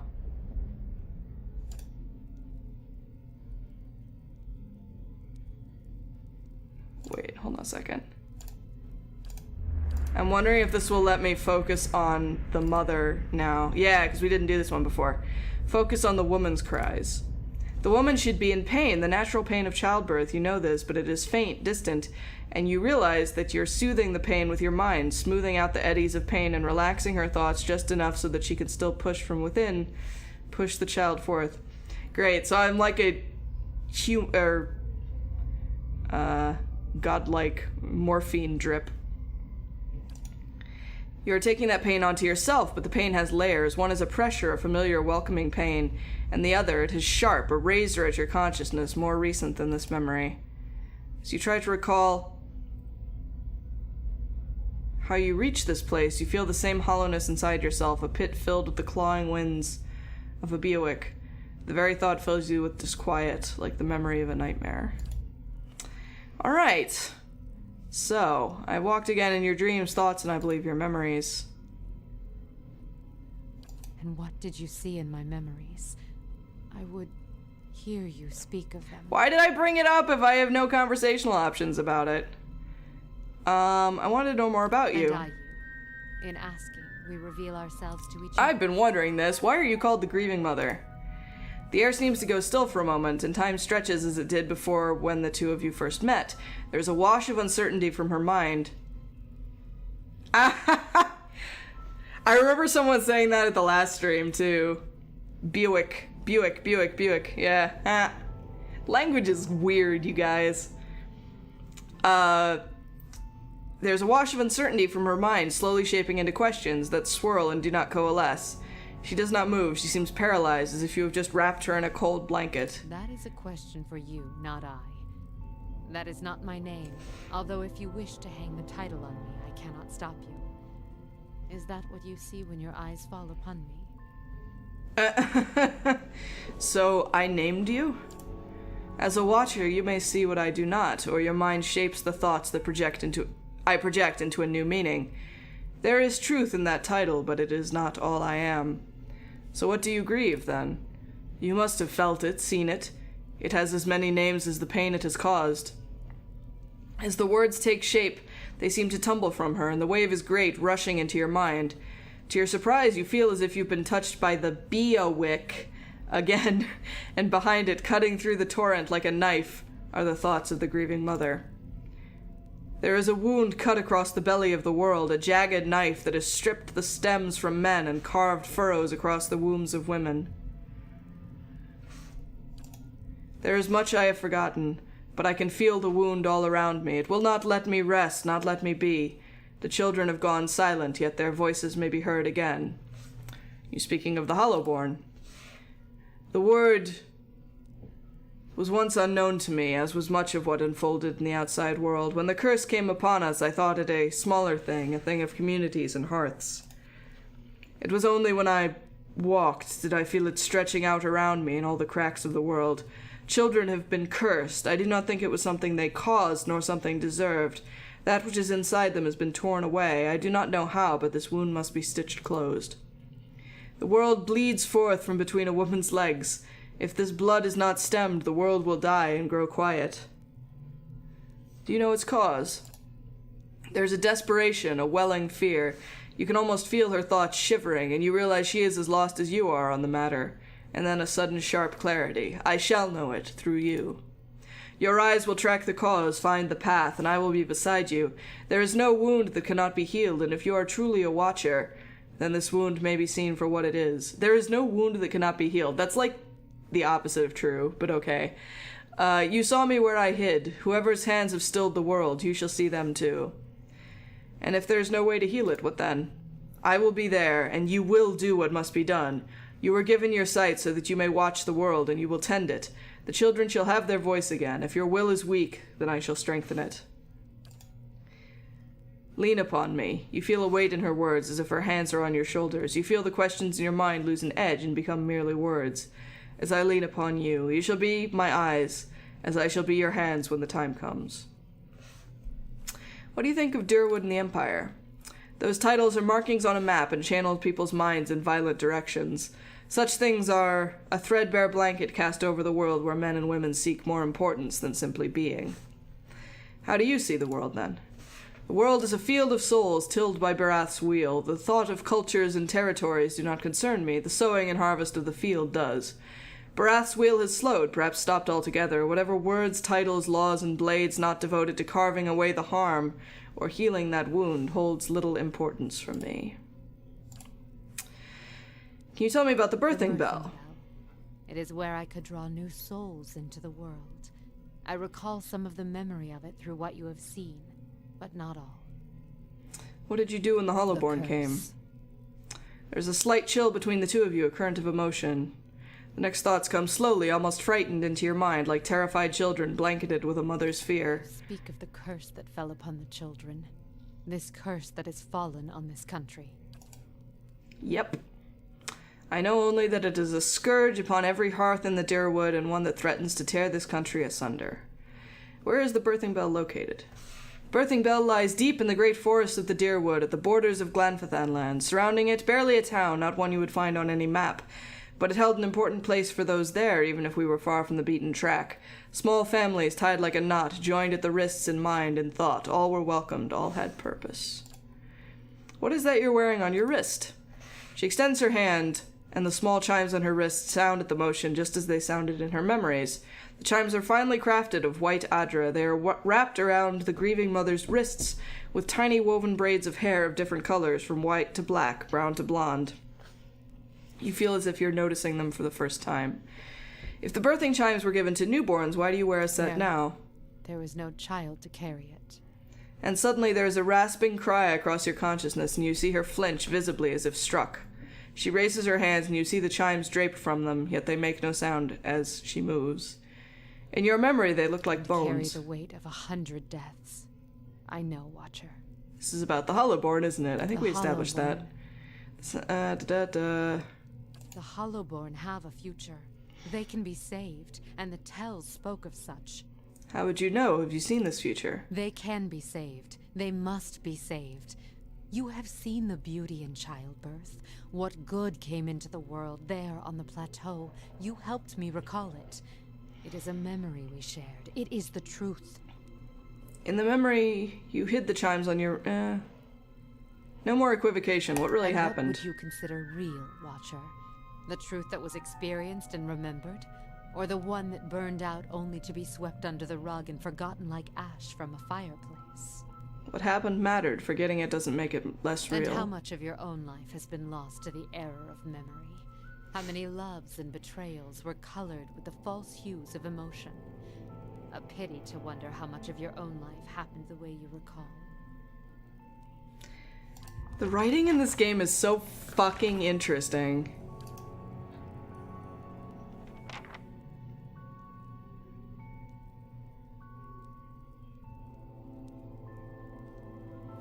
I pressed her and she became evasive. I know there's more to the story, but I may have to spend more time with her in order to break through the lies she's woven around us both. Alright. Let us get out of here then, I suppose. Unfortunately, I have to walk all the way back out.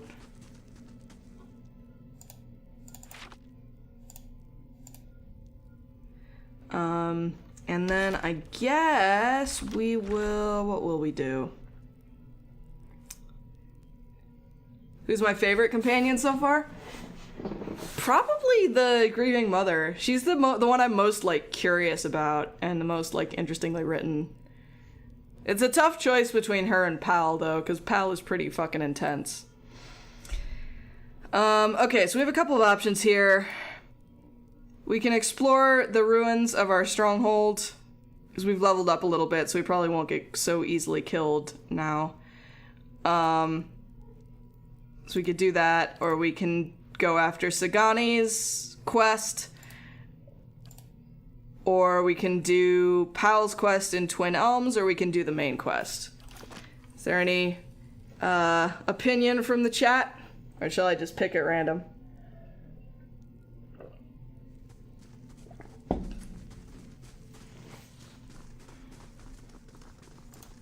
Pal's quest? Alright, Pal's quest it is. We are gonna go to Twin Elms.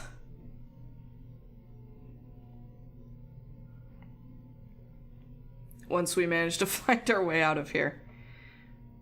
Which might take a while. Ah! Why are you echoing weirdly, Aleph? Are you gonna tell me about yourself, finally? About my episode in the catacombs. There's something I should have told you earlier. That's an understatement. I meant no harm. I thought I could keep it to myself. That when we resolve the matter of your soul, we would also address my problem. I also have an awakened soul. But unlike yours, mine is a presence that shares my senses and my skin, making herself manifest at the most unwelcome times. He closes his eyes and grits his teeth. His lips quiver and twitch with the vestiges of some internal debate. Several seconds later, he opens his eyes again. They're watery and bloodshot. I'm sorry. I've tried to learn to control Isilmir. I've gotten stronger, but so has she. Angry Scott is a woman, I approve. Yeah, exactly. She's intense. Tell me about Isilmir. Heartless, uncouth, a creature of rash impulses and feeble faculties. She wags her impertinent tongue when she should listen. Isilmir has zero chill. Yeah, I'm gathering that. Hey, this one's fit to boil. Hard to get this gaff over anything tisn't to do with books and spill speak. Oh, I love it. Matt Mercer, you are a wonderful, wonderful man. I have none of her memories. Barath spared me that much, but her coarse manners and intolerable hill speak suggest a provincial from a very, very long time ago. She tends to surface a hair's breadth from conflict when the fuse is burned down and teeth are on edge, and when she shows up, she doesn't stop to gauge a situation, she just acts. She seems reckless. That's it, exactly. You recall the way she goaded those villages in Gilded Vale? She doesn't think, she doesn't back down, and trying to suppress that has been my problem for years. Why didn't you say something I sooner? learned to keep her a secret a very long time ago. Those with awakened souls are shunned, mistrusted. And after your experience with Meerwald, I'm certain you can see why. You need to be careful. Is this going to be a problem? Merely an annoyance. Although, He lowers his voice and clasps his hands behind his back. Minute twitches and spasms along his arms betray his fidgeting. Defiance Bay is said to have an entire institution dedicated to the study and cure of soul-related ailments. Since our journeys have already brought us to the city, perhaps we could speak with someone there. If it's helpful to you, we'll go. Thank you. This has been a great burden. Alright, I'd like to know more about Isilmir. Such as, when did she awaken? My father was a strict man. He expected the best from his only child, and he didn't tolerate failure. At times he could be rather adamant, particularly when he'd been drinking. Isilmir manifested on one such occasion. To be honest, I don't remember the specifics, only that he was more careful with me after that. You said that you'd learned to hide her a long time ago. My mother instructed me to keep her a secret after she first emerged. She feared that knowledge of my awakening would render me an outcast. Even though Isilmir proved useful against my father, I trusted my mother's advice, and I've since come to see the wisdom behind it. Meerwald is an extreme example, but one that I can relate to more and more each year. Could I talk directly to her? Her usurpations are uncomfortable enough. I'm not eager to invite her into my consciousness more than necessary. Alright. Well, that's interesting. Aleth revealed that an awakened soul, Isilmir, dwells within him. He's asked for help finding an expert who understands his predicament. Alright. So many plot, side quest things. Fuck. Alright, let's get out of here. Back to the Copper Lane district, and then we'll fast travel from there, figure out where Twin Elms is so we can go there to help Pal.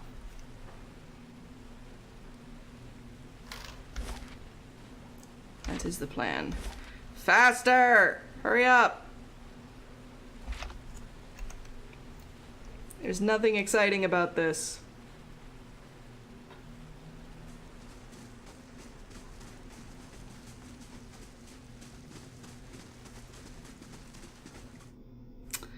Alright.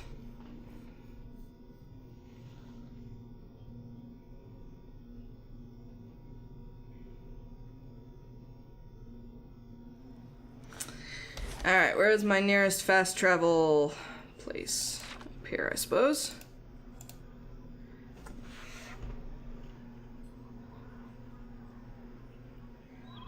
There is a lot of lore in this game. It's kind of intense. I don't know. I'm trying to decide if it works really well as a stream game for that reason. It might be kind of hard to just wander in on. But I definitely enjoy it quite a bit.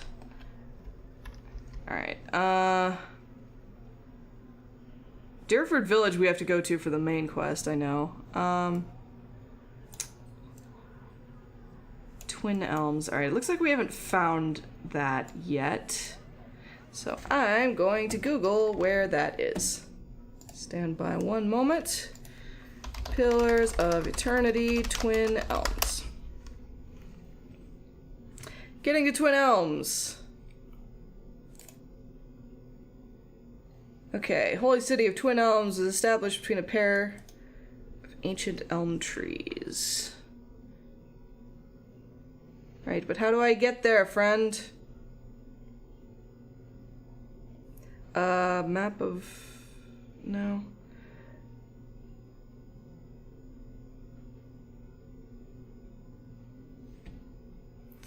You're not being at all helpful, Wiki. Or Gamepedia. Whoop.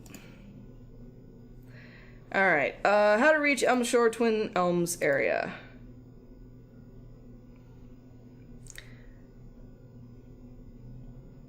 You need to go to Stormwall Gorge. Only from there can you unlock the next area that will lead to Twin Elms. Have we found Stormwall Gorge yet? Yes, we have. So we will go there.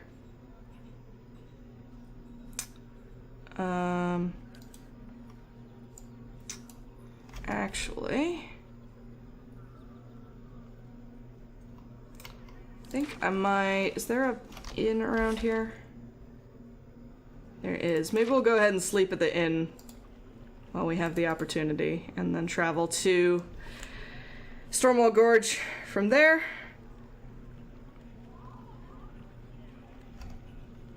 Oh, wait.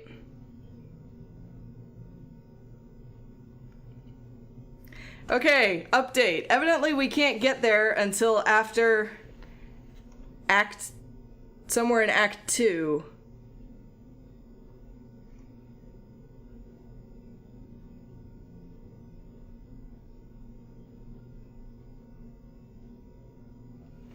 But, so we might not be able to do that quest yet. This game seems very intent on not letting me do any of the personal quests. Anyway, let's go take a nap, I suppose. Good day to you.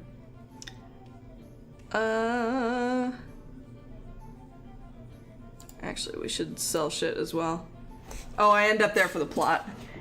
Alright, maybe we should just focus on the main quest for right now, then.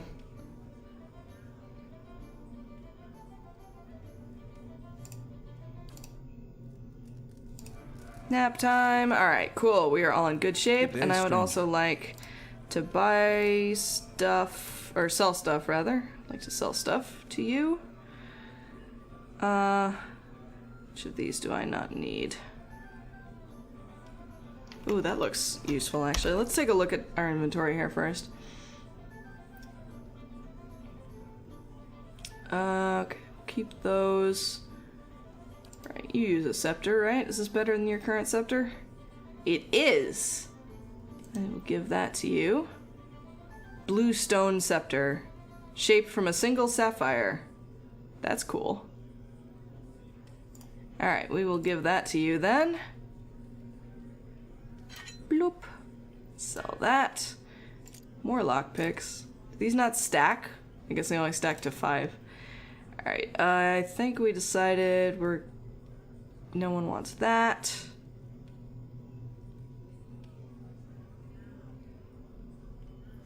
Wand, two-handed. Sword. Who uses a sword? You use a sword, right? Saber. 15 to 22. No, yours is better. That does nothing. Okay, we can put the helmet back on you. And, okay, poleaxe, two-handed. It's actually better than my current...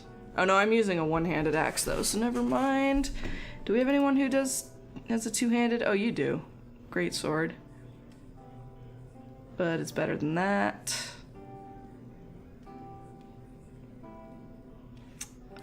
Is anyone wearing light armor? You are.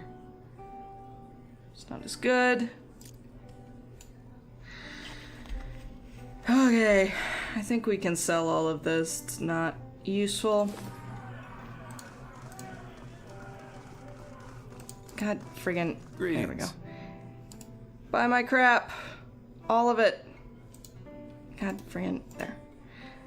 Buy that crap and that crap and that and all of this.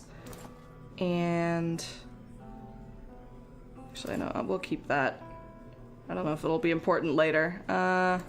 Sell all of this. Keep Merwald's Grimoire. Sell all of the things.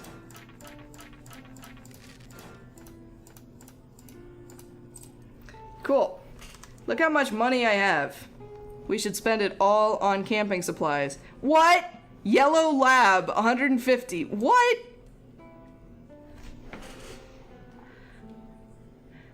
Guys!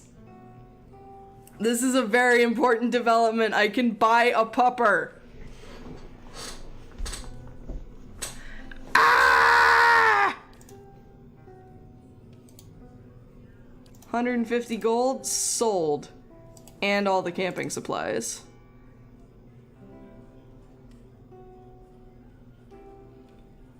Excellent. The good trade. Yes. Do I just have him now, or how does this work? Where's my pupper? Oh, it's in our inventory. Is that... How does this work?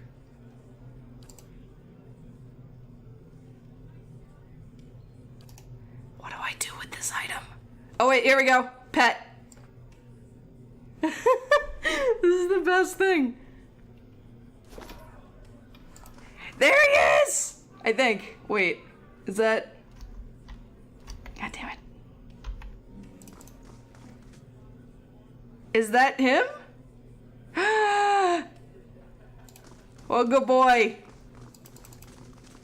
Maybe. Yeah, there he comes. He's kind of slow. But he's there. Good boy. I did! I adopted a pupper! I need a name for him from the chat, please. This is very important. Is he gonna be killable? That's a good question. I hope not. He doesn't seem to have a health bar or anything, I don't think, so... Hopefully not? Well, how is it you Eothasians stay so optimistic? The world has not given your kind much reason to hope. You get to a certain point and you realize you got two options.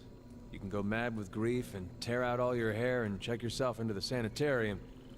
Or you can wait for better days. Yay! Well, feathers in my case. But I understand your point. Alright. I need to get my windows back in order here.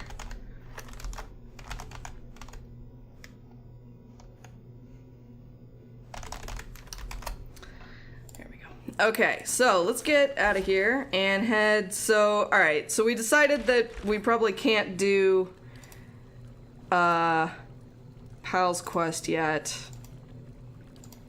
So, I think I'm just gonna carry on with the main quest, to be honest, because I'm curious about it anyway. Alright, so one was about a place of misery and madness. Perhaps the guards will know of it. Alright, so we should talk to some guards. We need to find a tower in a derelict district of Defiance Bay. Asking around would be a place to start. And Durford Village. More puppers!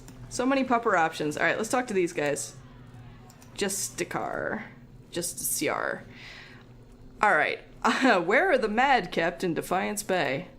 Only place around here that takes them in is Brackenbury Sanitarium. I've heard they can treat your soul there, take the madness away. But there's just as many stories coming out of that place that'll chill your blood. There's a man, if you want to call him that, Ethelmore there. He's head warden. If you're visiting or checking yourself in, he's the one to talk to. Alright, cool. And maybe that will do Aleth's quest as well. I'm looking for a neighborhood with a tower. It's near a cemetery. Best you stop looking then. The place you want is Heritage Hill. You can see the tower over the district walls out that way. But something happened there. They don't let people in anymore. None of the knights want to be posted anywhere close to it. Steer clear if you know what's good for you. Well, I don't know what's good for me, so we will be going there. But first we're going to go to the Brackenbury Sanitarium. Which is... somewhere. Did he say where it was? It's not in this area, is it? Hall of Revealed Mysteries. Oh, Brackenbury. That sounds promising. Let's go there.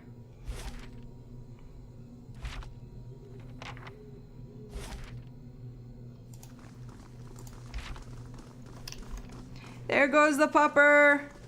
I still need name suggestions, everyone. This is a very important decision. As always, the most important part of any game for me is my digital pet. Alright, Brackenberry.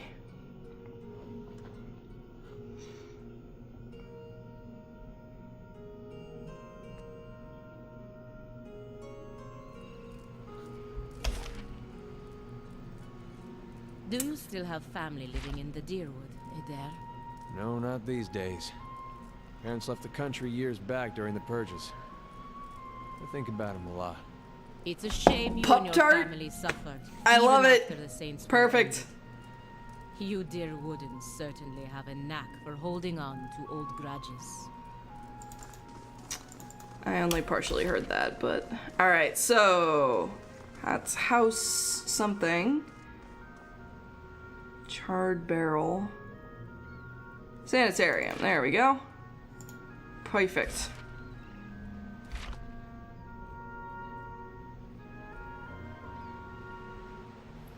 But yes, Pup Tart it is. I approve.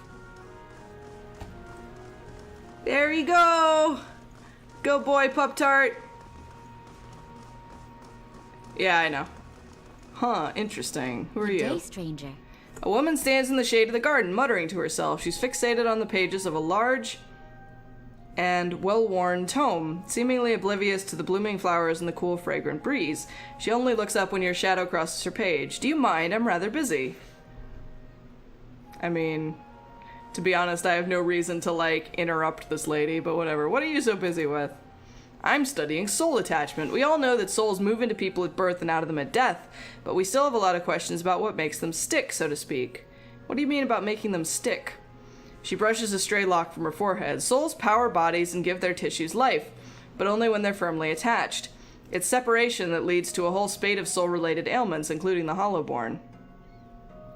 But if we understood how to reattach souls, we could end Waidwin's legacy, maybe even conquer death. That's the theory, anyway. Unfortunately, I don't have all of the research I need to put it into practice. What exactly do you need? There's a manuscript called The Theorems of Pangram. It contains research from Pangram's experiments on detached souls. The Hall of Revealed Mysteries is rumored to have a copy in the Elder Archives. I have heard of this book, back in Salona, I think, but never seen it. Many animancers speak of it with awe. The theorems...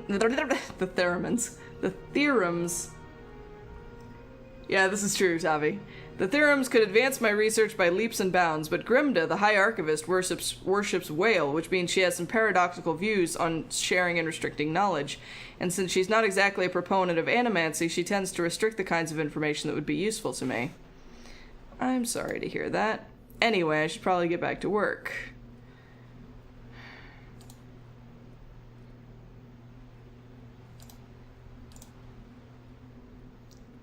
I'm assuming this is a quest? Yeah, alright, we'll look into that later. Right now, going in here.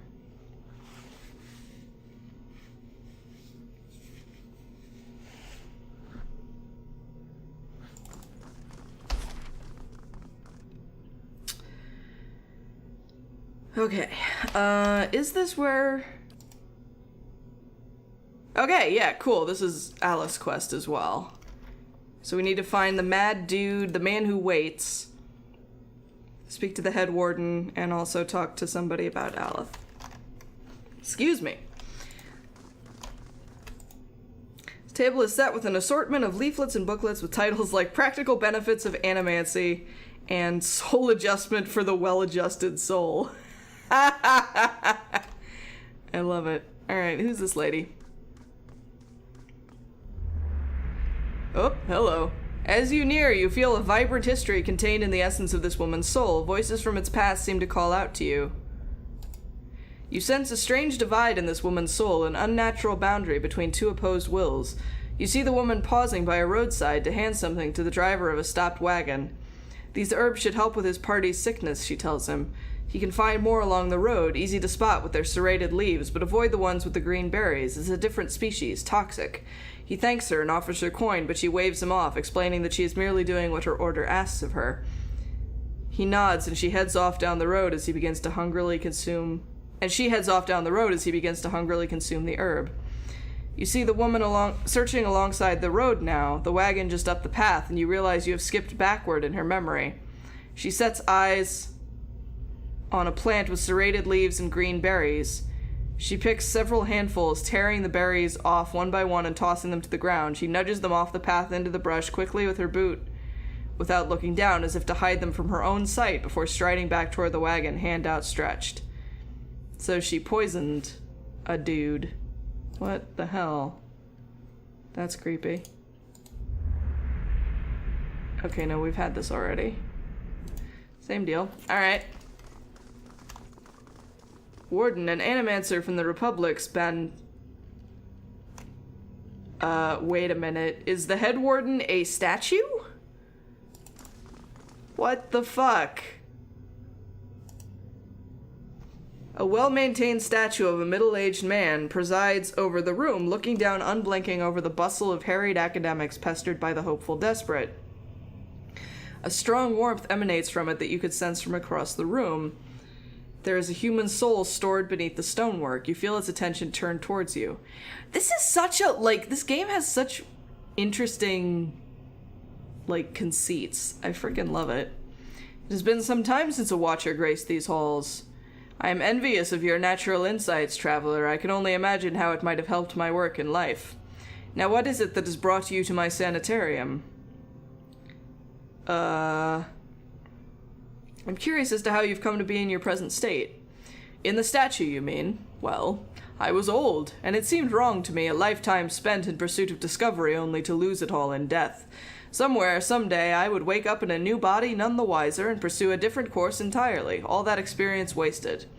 If we are ever to unearth the principles behind our existence, it will be in spite of our condition, of that I am quite sure. To live on as part of something I helped build seemed to me a better legacy than what nature had in store. The transfer itself was quite simple as our techniques go, and for that I am grateful. Playing with souls is far easier to accept when they are not your own. I don't know what to make of that, sir. Tell me about the sanitarium. A history lesson. This is a rare pleasure. Most come in here only concerned with cheating death in one way or another. We are an old institution as Deerwood goes. This is our 94th year. As with many cities, the growth of Defiance Bay brought with it a host of problems. One of the worst was that those born with, shall we say, ill-favored souls came to populate its streets in droves, thus the sanitarium. Brackenbury was a natural fit. It was growing, but there was also a lot of money here back then. This place owes its survival to the curiosities of the wealthy more than anything, I think. Our founding came at a time of great suspicion in animancy, much like today. So much progress has been lost to the mishaps of a few careless practitioners. But in time it was forgotten, as all things are. Since then we have been at the forefront of animancy's resurgence. We have played host to many gifted researchers and pushed the boundaries of our knowledge in ways never thought possible. Some of the first safe transferences were done here, and we have pioneered work in soul purification, lineage analysis, preservation. This is weird. It's really quite a list, if you'll pardon my pride. Today, I can't say it's exactly the same. There's been some push to shut us down. It comes from Deerwood's more excitable denizens, whose minds are more passionate than thoughtful, I'm afraid. People see this legacy, and they see it involves something they don't understand, so it's natural for them to suspect people whose understanding exceeds theirs. It looks to them like we're hiding something. We have a representative in the palace this very moment, defending the entire science of animancy at a hearing before the Duke, absurd as it sounds. If it does not go well, it could be the end of animancy in Deerwood. I fear Avar may be swayed by all this unrest, irrational though it may be. We shall see. I have to say, sir, your science sounds creepy as fuck, but sure. Does anyone here know anything about awakenings? There's an animancer on the lower floor who came all the way from Ravua to study them. Exactly, Tavi, exactly. There's an animancer on the lower floor who came all the way from Ravua to study them. Take the stairs down and look for Belisage. You may have a member of the Leaden Key in your midst. Ethelmore groans and the stone around him shudders. I could have done without hearing that today. Many have their intrusions been into our affairs. Of course, one can seldom be certain whether they've meddled or whether calamity has struck on its own, but a few of their less skilled infiltrators have been exposed from time to time. They are a perpetual nuisance. Once again, I am reminded of how envious I am of your gifts. I suspect they would be of some use in verifying one's identity. You are at odds with the Leaden Key as well, I take it. They are up to something, and I am trying to determine what. They are always up to something. Of that you may rest assured. If their plots have come to involve you, you have my sympathies. Do you have some idea of who this person might be? I suspect it's a patient. Very well. In that case, I would recommend you speak first with our resident animancers. They have frequent interactions with both patients and colleagues. You'll find them up here or in their offices downstairs. You will report anything suspicious to me immediately. That is my only request. Alright, so we're gonna go down and talk to the animancers downstairs, particularly Belisage. She works on the lower floor of the sanitarium. Cool. Where are the stairs? There they are. Seriously though, there's like so many neat little details in this game. I kinda love it.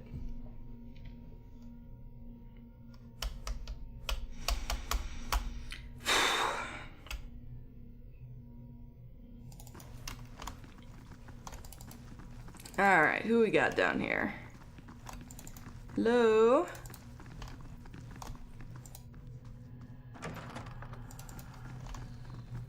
Modred.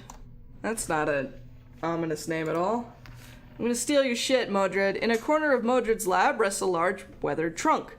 It seems likely to contain something important, if only by virtue of its size. We're gonna leave that alone. We're gonna quick save, and then we're gonna try and open it. Examine the trunk more closely. Nothing grabs your attention except for the large padlock on the front. Whatever this animancer keeps in here, he does not want anyone else to have or see. I need to find the key. Alright, we'll come back to that.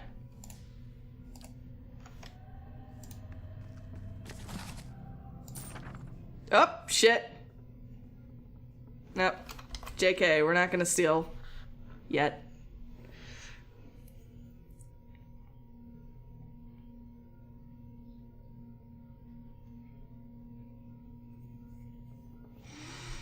Let's talk to this dude, though. Animancer scribbles feverishly on a parchment scroll while his free hand dances through the air, counting off unseen objects. His lips move in silent discourse. Hello. Can I help you? I'm looking for an expert on awakenings. I hear that Valian woman studies them. You should go talk to her instead. This is the sanitarium. Nothing is usual down here. Although now that I think of it, the patients seem more agitated lately, but they're Caedmon Azo's responsibility, not mine. What are you working on? My area of focus is wicts. More specifically, how to cure them. What's a wict? A hollowborn who receives a transplanted animal soul during infancy. What? One of Animancy's early efforts to cure the legacy, if not a successful one. They show signs of developmental abnormalities throughout their childhood, but when they reach adolescence, they become aggressive, feral, but still victims in need of care. Okay, like, what did you think was going to happen? Transplanting animal souls into children seems like an odd solution. Excuse me, sorry. We Animancers were trying to do something about the crisis, better than letting it swallow a generation. Fair enough, Sabi, fair enough. Despite the controversy, it only went so far because at first it seemed to work. People called it the salvation. Children that had never been responsive to any kind of stimuli suddenly seemed aware of their surroundings, of their families. Complications don't begin until puberty, but that's when the incompatibilities between body and soul take shape. Children become violent, ravenous.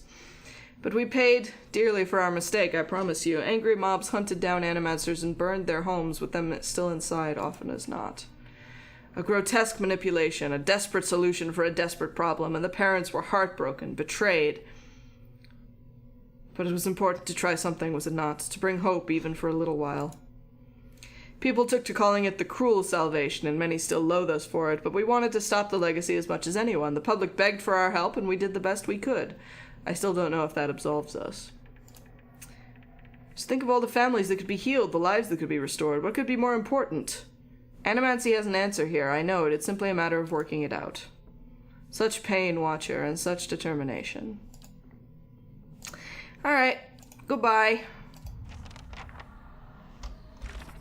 Alright, so now we have... Modred mentioned that the sanitarium patients are more agitated than usual, and that Caedmon Azo is responsible for their care. Alright, who's over here? Bell's Edge! Perfect. Strange device seems to thrum with power. Alright, what you got for me, lady? Hail and well met. She almost walks into you. Ekosi, here I am, looking so hard for answers in my research that I did not see the kit standing in front of me. What can I do? I'm looking for an expert on awakenings. Ah, that would be me. Though the lack of research subjects has made me more of an expert in counting floorboards. I would like to transfer Animancy's success in buttressing pre-awakened souls to soothing those whose souls have already awakened. But I need subjects, and most of the patients here are too broken to produce reliable results. It is a tragedy to have come so far for nothing. You're in luck! I have a volunteer. Gellard, who is it? I don't know about this. Hey, Aleth, you requested this. Don't be silly. The process is perfectly harmless. All you must do is stand in that cage. I beg your pardon. I jest. You Adirans are so uptight. I do not even know what that thing is used for. It belonged to the last occupant of this office, I think. Now they upgrade him to a cell. Again, I jest. So I need you to sit here and try to relax, but don't try too hard. Then you will not be relaxing. I like her. Can she stay? Indeed. His eyes are humorless. And you must also wear these. A little cold, but the copper will help conduct your essence. The Animancer fastens thick copper bands to Aleth's forehead and wrists. As she ratchets them tighter, his face twitches with suppressed irritation. Now I will examine your soul through my scope. She reaches into her desk and produces a long chambered tube. Knobs, dials, and small toothed wheels run along the side of the device. It is fitted with Adra lenses cut to different thicknesses and concavities. By manipulating them, I find the angles and densities that will allow me to track the anomalies in your soul. That doesn't sound right, but I don't know enough about souls to dispute it. Does this mean we'll get to talk to Isilmir more? I like that lady. Oh, Adair, I love you. His mind is full of hesitations, angles upon angles. Drawing him out of his own fears will be difficult. But first, we must find this cunning interloper. You will answer some personal questions while I make adjustments. Good luck. You'd have an easier time getting straight answers out of a drunk priest of Whale. Very well. To begin, tell me something personal, something from a time before your awakening. There's nothing to tell. I was just a normal child living in the Sithwood. Rigid edges of apprehension show through. Talk about your parents. As you speak to Aleth, you feel your voice like a bell in your chest. It tolls softly, luring him into the mists of his own memory. Belisage doesn't seem to notice anything, but you feel as if your words are smoothing his essence, untangling its many threads. Tavi. Mother is away most of the time, with the Thanes family, but I always know when she's coming home. Father's bottles accumulate like storm clouds on the horizon. His fits of temper become swifter and more violent. It still shames him, knowing that her hemneg to another man supports us better than his labors as a steward. This is good. I am starting to see something. Continue. Tell us about the time you awakened. I am in my 5th year of training. Mother is home. I can let my guard down a little because when she is around, he's usually only angry with her. But he's heard that I've had trouble casting missiles, that my flame shields are unstable. He is furious that I've failed, and Mother's presence reminds him that he has failed too. The first blow takes me by surprise. One moment I'm sweeping the kitchen, the next I'm sprawled on the ground, stupidly looking at flecks of my blood on the tile. His boots, glistening with fresh polish, thud across the floor. He kicks me in the stomach, and I curl up to shield my vitals, but it's pointless. Protecting one thing only leaves something else exposed. Still huddled on the ground, I retreat as fast as I can. I retreat until the vision of the kitchen and my own trembling knees is nothing but a pinprick against a field of black. His jaw locks and his eyes twitch beneath their lids. This is upsetting. Madicho! He's hypnotized himself with this old memory. You've got to bring him out of it. Quickly, I almost have it. Aw.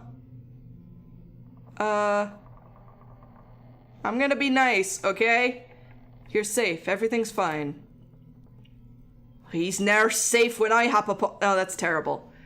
Can I do a Scottish accent? Och, no. He's nurse. No, I can't do it. He's nurse safe when I hop upon him. I can do it in my fair accent. He's nurse safe when I hop upon him.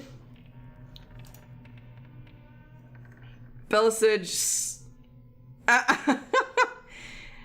Belisage sucks a deep breath through her teeth. That's it. I'm seeing a shift in his essence. Something spreading and congealing. Keep talking. He seems to respond to you. What brought you here? Cracking bones and voices high in ire. That warm molasses feeling that creeps down your gut when crisis is nigh. That's different. Perfetto! We have flares of a totally distinct essence. Now try to get the two of them talking. Oh, nice. Isilmir, tell Aloth why you've awakened. Fie, he's the one needed me, hiding in his own bone bag like a turtle in its shell. I never turned it over to you. Good, yes, very good. She rests from her scribbling only to make another adjustment to her scope. I can now see two separate patterns of essence, where he ebbs, the other flows. It's as if the awakened soul fills the spaces that he leaves empty. Go on. Isilmir, what exactly are you taking from him? Nay, more than I'm given. You should ask him what I did with that old man of his. How the last time he laid a hand on it, I break it in 3 places. It wasn't your decision. It's never been your decision. I was awakening, but now I'm stuck with you, and damned if I let your Ninian drag us both through the scupper. I like her so much, holy shit. Ah, very good. I think I finally got something we can work with. I've tracked Isilmir's essence throughout the exchanges.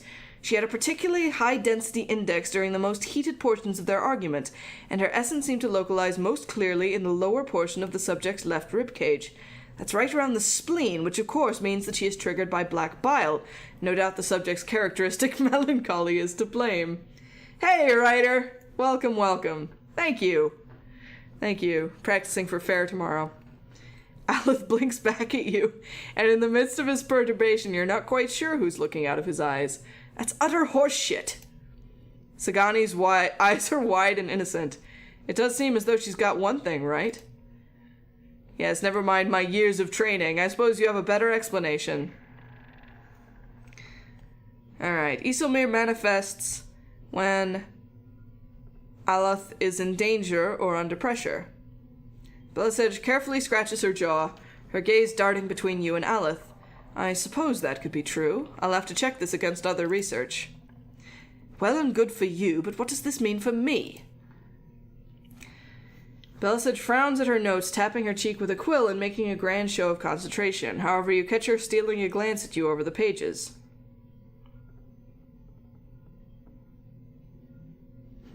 Tough choice here.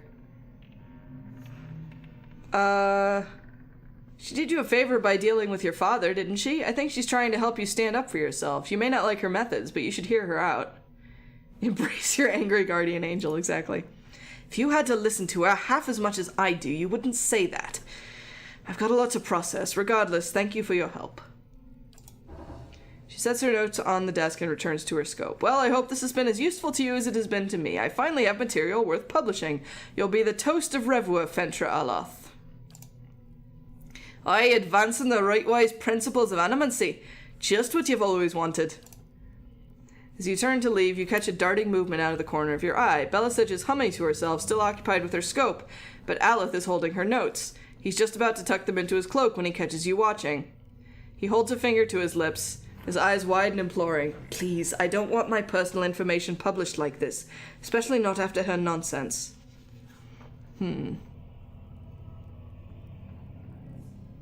No, you get your explanation and she gets her research. That was the deal. He slides the papers back onto the desk, giving you a rueful look. Now you gonna help you explain this one, scholar boy? Yay! Alright, we finished that quest. Huzzah. Alright, now to find the man who waits.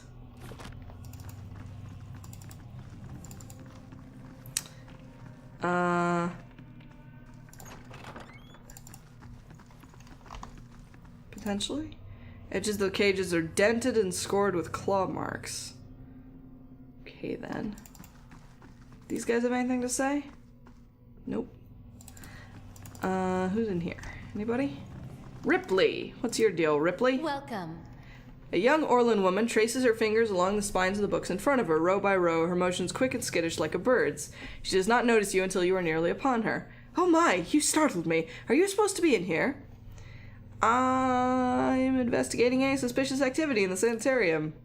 Oh, I'm just Master Azo's assistant. He'd know more about that, but he's in the middle of an busy with some patients. You won't be able to see him until he comes out from the patient ward. Is Azo busy with patients, or is he running some sort of experiment? I'm just an assistant. It's not my place to gossip, I'm sorry. How do I get into the patient ward? Only Master Azo has access. I guess Head Warden Ethelmore does too, but he's, a statue now. What do you do here? I mostly help Master Azo set up and clean his equipment. I also keep his office organized since he's too busy to do it himself. Right, okay. I wonder if we should talk to Belisage about ourselves as well. Is that a possibility? Does she talk anymore? Nope. Okay. Let's see if we can get through here. Go ahead and quick save again. Unlocking this will require the proper key. God damn it. Alright, well, can we steal that from here, possibly?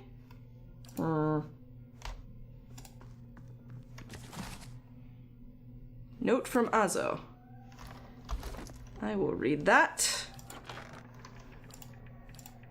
This note from Azo. Ripley, I require more copper tubing for my next experiment. Do not requisition it from the sanitarium stores. I don't have the time to deal with the head warden's inevitable questions. Not sure what I'm supposed to do with that information.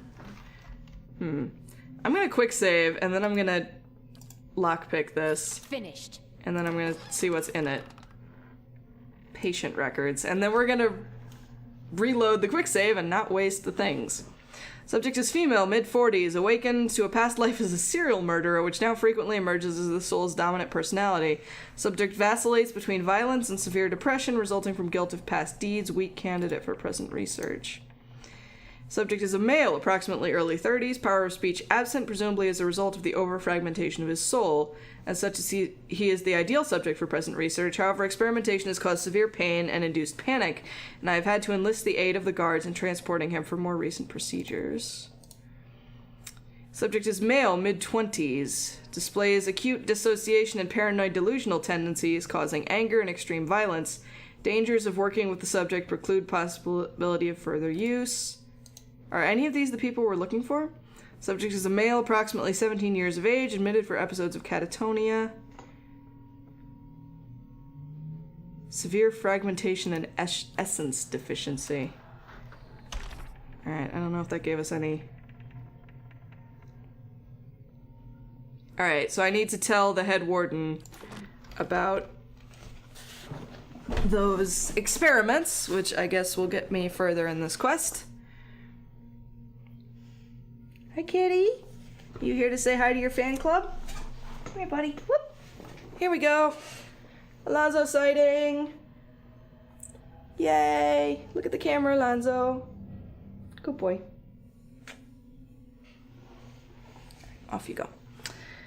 All right. So, let's see here. We're gonna go back upstairs, I guess, and talk to Statue Dude.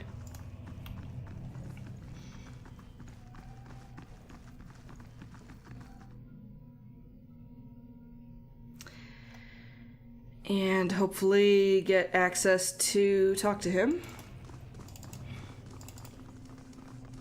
Hi, Statue Dude. I have news. Well met, friend. Maybe. Is Kedman Azo running experiments on the patients here? Experiments? Kedman Azo is in charge of patient welfare now. He's not authorized to run any more experiments. I am disappointed in Kedman. I had hoped he would be the one to guide your inquiry. He'll be in his office or in the patient wards. I am granting you immediate access so you can find him. No doubt you will wish to speak to him further on the matter. Tread carefully in the ward, and I for one am curious as to what he might have to say. Tread carefully in the wards. There are a few dangerous cases. I would ask also that you do your best not to agitate the patients. They have enough troubles as it is. Alright, so now we can get to the patient ward, which I'm assuming is downstairs.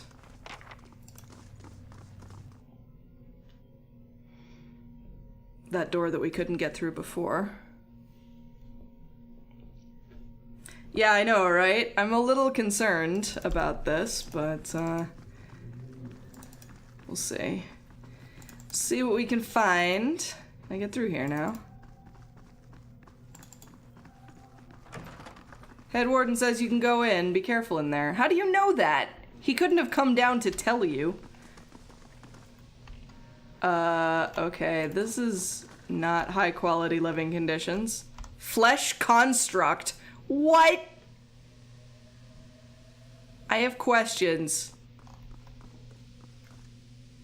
Construct turns its head toward you and watches warily. A curved spine twists this woman's posture forward, her greasy hair draped over her large eyes like vines. You must be visiting someone. A friendly visit, I hope.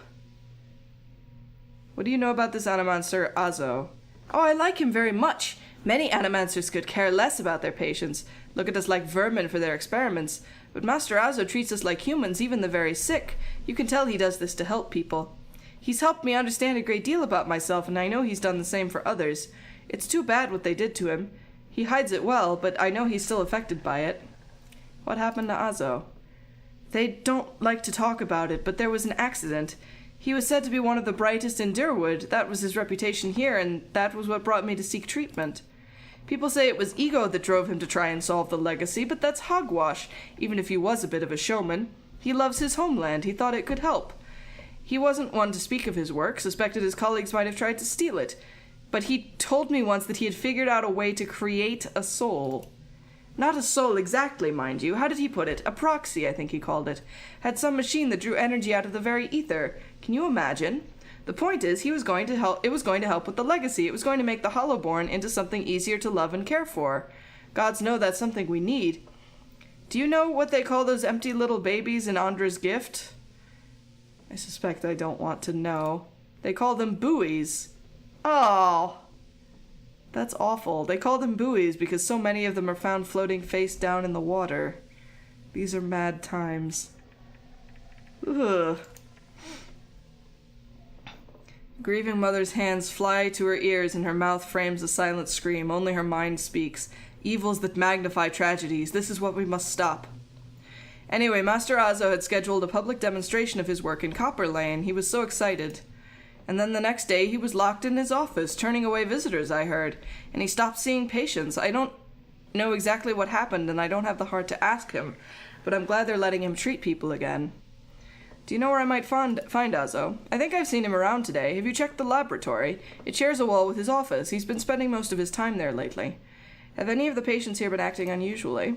Well, there's Batixa, who relives a murder she committed more than 5 lifetimes ago. Edelman, who they say only has half a soul and who was found collecting the faces of others because he believed his own to be a false one.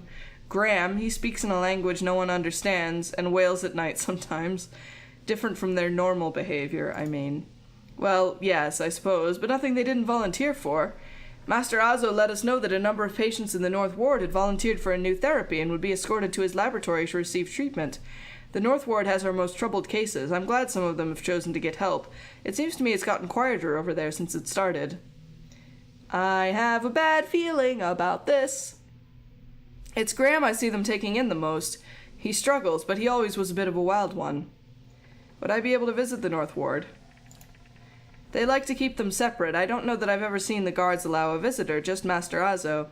You might ask him. He's very sympathetic. Why are you in here? I don't want to say. You'll think less of me. Am I gonna flirt with her? Fine. When you blush, it brings out the color of your eyes. Her blush deepens and she ducks her head forward to bury her face deeper beneath her hair. These last few years haven't been kind to me. They haven't been kind to anyone, really. I try not to think of it as personal. I lost my husband and both boys in the Saints' War. My daughter, the legacy took her before she was ever mine. I made do. What else can you do? I moved into a tiny place in Andra's gift, got by mending clothes and on the kindness of strangers when I had to.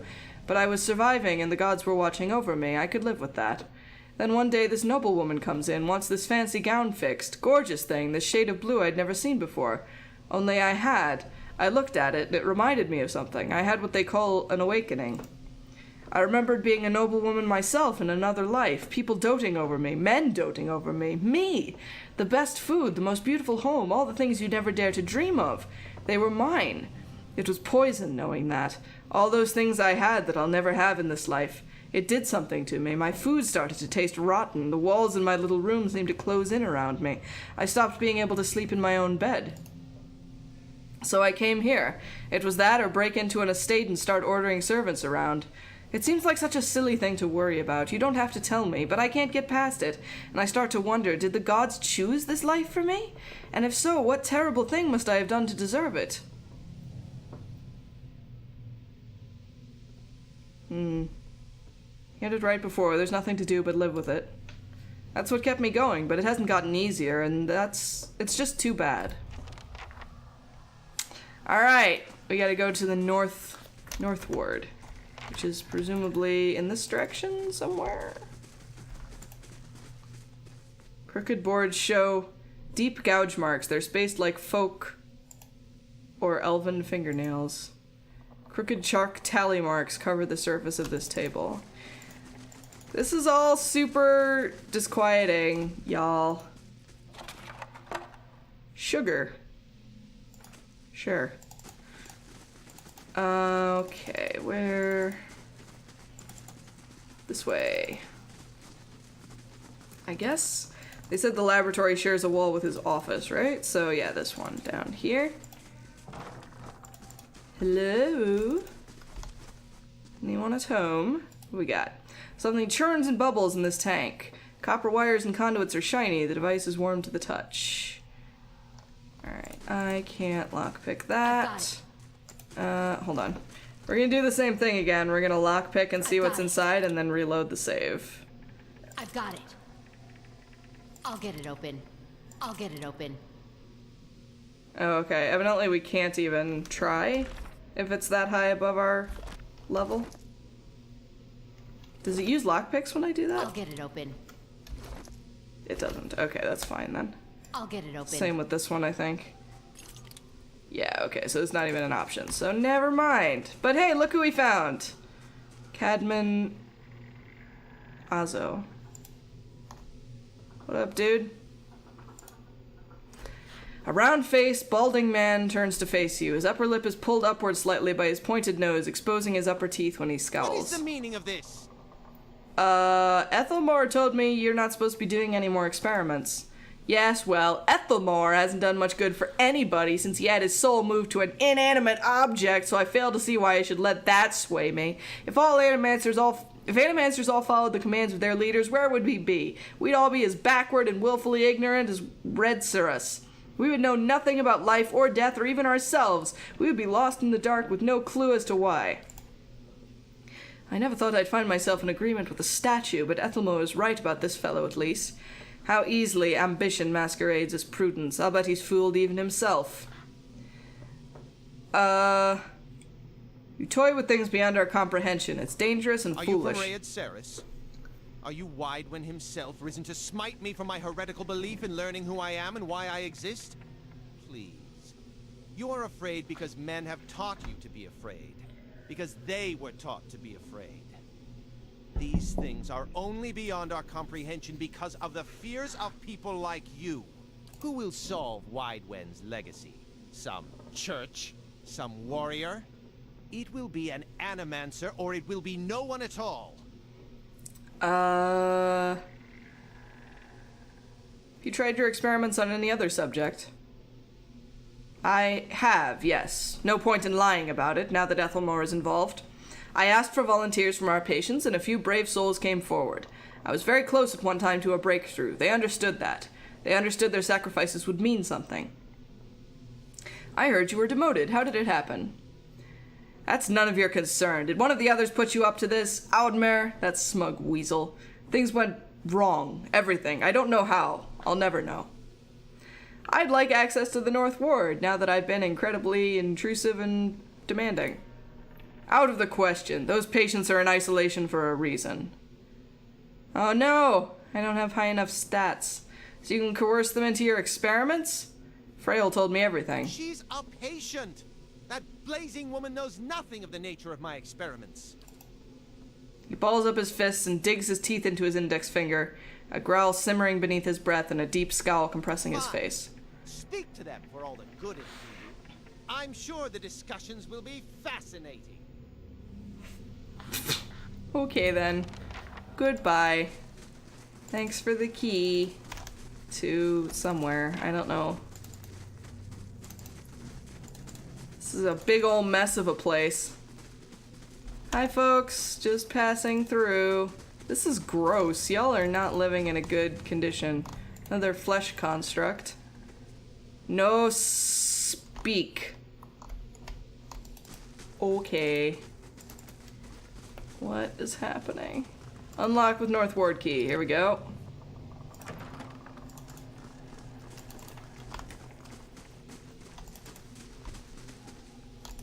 This is gross. There's lots of doors we could go through here. No, it doesn't look like we can open them, so never mind.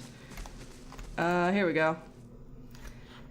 A willowy adolescent boy stands in the center of his cell, gawkish and stoop-shouldered. He stares straight ahead, the occasional blink his only movement, and it is unclear whether he registers your presence at all behind his glassy, doll-like eyes. In this state, the barriers between your soul and his are thin and porous, easily bypassed if you should wish it. Does this make me a bad person if I do this? Alright, have a good night, Ryder. Thank you for coming. You close your eyes and edge forward toward the boy's soul, and as you near, a sudden malaise comes over you. You are cold and warm all at once, sweating and shivering and straining for breath as you did on the caravan journey. The soul you approach is the wrong one, a parasitic plant that strangles its host. It is predatory and pitiless, and you have crossed paths with it before. Oh shit. Oh shit, we've seen this before? Too late does it occur to you to retract, and already you feel yourself plunging into some interminable abyss of thought and memory. You are standing in a cell now, the same cell in the sanitarium. The halls are moonlit and empty, and you are waiting. At the far end of the ward, the door opens, revealing a flesh golem in silhouette beneath the stone archway. It makes its usual rounds, the same stops every time, the misbegotten child of despondent creators. When the construct is close, you coil yourself up and spring forward, passing out of the boy's body as though it were a membrane. You can sense his body behind you, collapsing to the floor, a puppet whose strings are cut. You are rushing toward the golem now, bodiless as a gust of wind. Quickly, you think to yourself, quickly, and you feel the strength hemorrhaging from your soul as you dart towards the makeshift abomination. You pass into the golem's shell and overtake the soul implanted within it, encircling it, suppressing it, and contained in this new vessel you are strong again. You step heavy-footed down corridors, unheeded by the other constructs and scrutinized only by the wary, untrustworthy eyes of the mad, coming at last to an office piled with books and scribbled papers and the perverse implements of animancy. You set your oversized hands upon a large machine, a nest of globes and tubes and coils in the center of the room, and go to work, bending wires and unsettling alignments. Your surroundings are pulled past you, or perhaps you are pulled past them and they dissolve into a blur. When they settle into place again, you are outside on a clear day, standing in front of a crowd stacked high above you on the tiered seats of an amphitheater. You are acting for the crowd, standing deliberately still, but this is no play. A balding man with rodent-like features, that would be Caedmon, is strapping you to a machine, the one you had tampered with. You see your arms for the first time, short and fleshy, unmistakably those of a little girl, but this body is not truly yours. Your mind holds the same determination, the same hard-heartedness as before. The body itself is cold and vacuous. Unlike the others, this one has no soul of its own. The man speaks and the crowd applauds with an enthusiasm worthy of a hero's entrance. "Bear witness," he says, and he pulls a lever. The machine shivers and sparks, and a bead of sweat rolls down the side of the man's brow, but the crowd's apprehension quickly gives way to awe as a crystal globe fills with radiant mist that casts the entire theater aglow. He opens a valve, and the glow crawls through a tube along a length of copper wiring that runs to a set of electrodes beneath your armpits. You feel nothing when it reaches you, as it should be, for you have been leading his work astray periodically for some time, altering notes and settings and playing puppeteer for Hollowborn. But you make it look how people would expect it to look when a body is infused with a soul. In a moment, the machine goes dark, and the man unstraps you, eyeing you with a scientist's concern. He looks up at the crowd. "Behold," he says, but there is obvious hesitation in his voice. Slowly, you take a plodding step forward, then another and another. You look up at the man, giving him the eye contact of which no Hollowborn is capable, and the crowd gasps. The man looks relieved. "How do you feel?" he asks at a volume meant for the crowd, and this is the moment. At the top of your lungs, you let out a piercing shriek. The man comes towards you, his hands outstretched, but you run the other way back to the machine. With all your strength, you drive your head into the crystal globe, and it shatters, streaking your head with warm blood. You drive your head down onto the surface of the machine again and again, drawing panicked screams from the crowd, and by the time the man reaches you, your body has already ceased to function and merely twitches on the cold ground. Satisfied, you depart the corpse in search of another unsuspecting host. Who could put their faith in animancy now? You are pulled again from your surroundings, transcending the boundaries of memories and lifetimes, deeper and deeper there's some, like, parasitic soul that's deliberately sabotaging the Animancer's research, and we're seeing its memories? You're pulled again from your surroundings, transcending the boundaries of memories and lifetimes, deeper and deeper past betrayals and murders and lies upon lies that form the thick webbing of plots beyond mortal comprehension. You settle at last on a room you've seen before, expansive, with a tall device encasing an Adra monolith at its center. The room is filled with people, and the people all look at the device.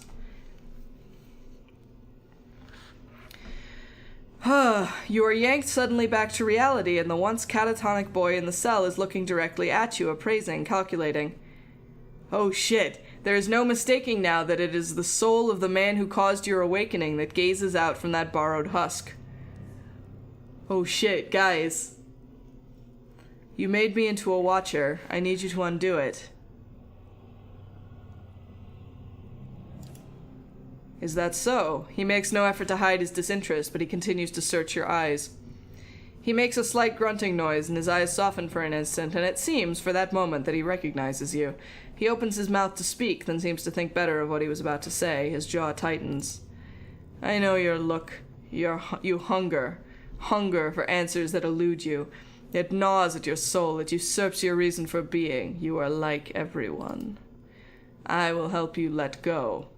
He dodges backward with startling grace, putting himself out of reach. On his face there is no malice, only the dispassion of a farmer putting down a sick animal. Then suddenly he slumps forward.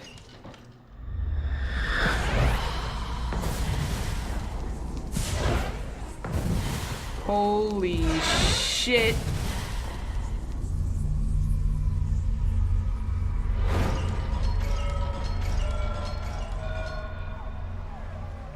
Oh fuck. Oh fuck. Okay! Oh no, it's the other... Okay. We were supposed to talk to him, but I guess we're killing him now. Okay. Oh god. Oh god. Okay. It's not going so good. Did I fuck up here, or is this supposed to happen? Oh god. Alright, we're doing okay. We're doing okay. We're holding our own here. This is just a big ass fight.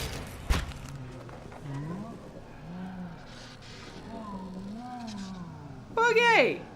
So that happened.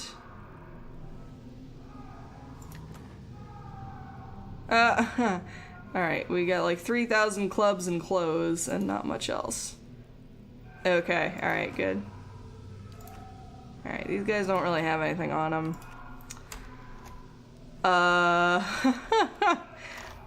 Okay. Was that the end of that quest?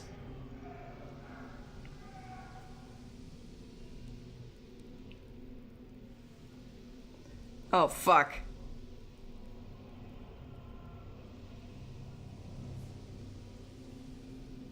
Okay, I uncovered a leaden key operative in the sanitarium. He has the ability to possess those with weak souls, and was using one of the patients to influence Caedmon Azo's animancy research. Alrighty then. That was definitely a thing that happened. This game is ridiculous. Alright, we're probably gonna pause here in just a sec. I think I'm gonna go back and talk to the Oh, fuck. Now, of course, everything here wants to kill me. God damn it. Let's go. Great. Awesome. Let's go. Let's go. So we're gonna fight our Let's way go. out of here, Let's and go. then we're gonna pause for the evening. Let's go. Come on, guys. Y'all can come out here and help. There we go. Yeah. I really want to stream this a bunch more, but I feel like it's not grabbing the general audience quite as much as some of the other games. So we're probably going to continue doing it intermittently with other stuff. So, wait, this isn't the right way. We'll probably play this again at some point, but not immediately next week. Oop.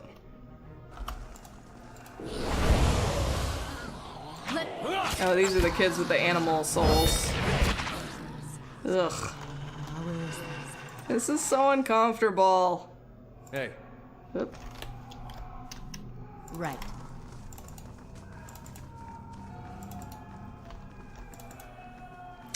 Alright, let's get out of here.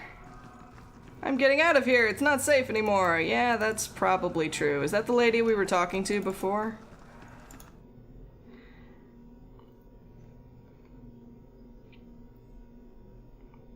Character's biography writes itself as your character. What? Biography. Oh, that's cool.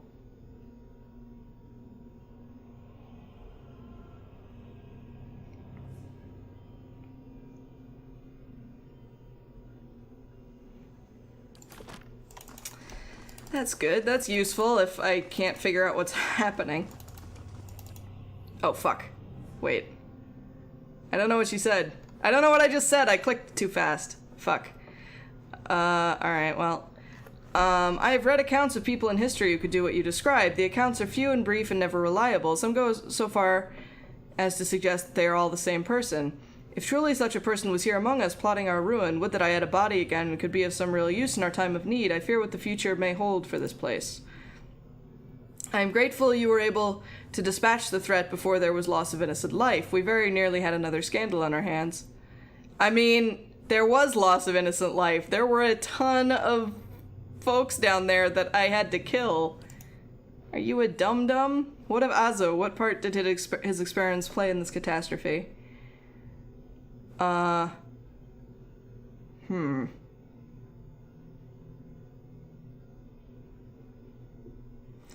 don't like Azo's experiments. He was making me uncomfortable.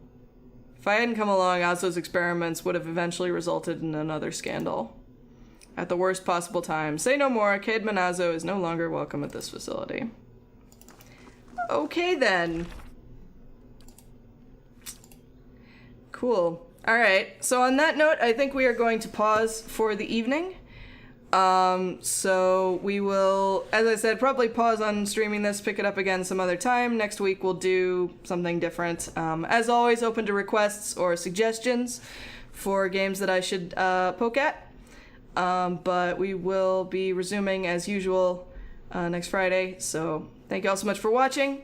Hope you really enjoyed. Thank you so much for watching, Tavi. Thank you all for being awesome. And I will see you next week. So have a fantastic rest of your weekend. Bye.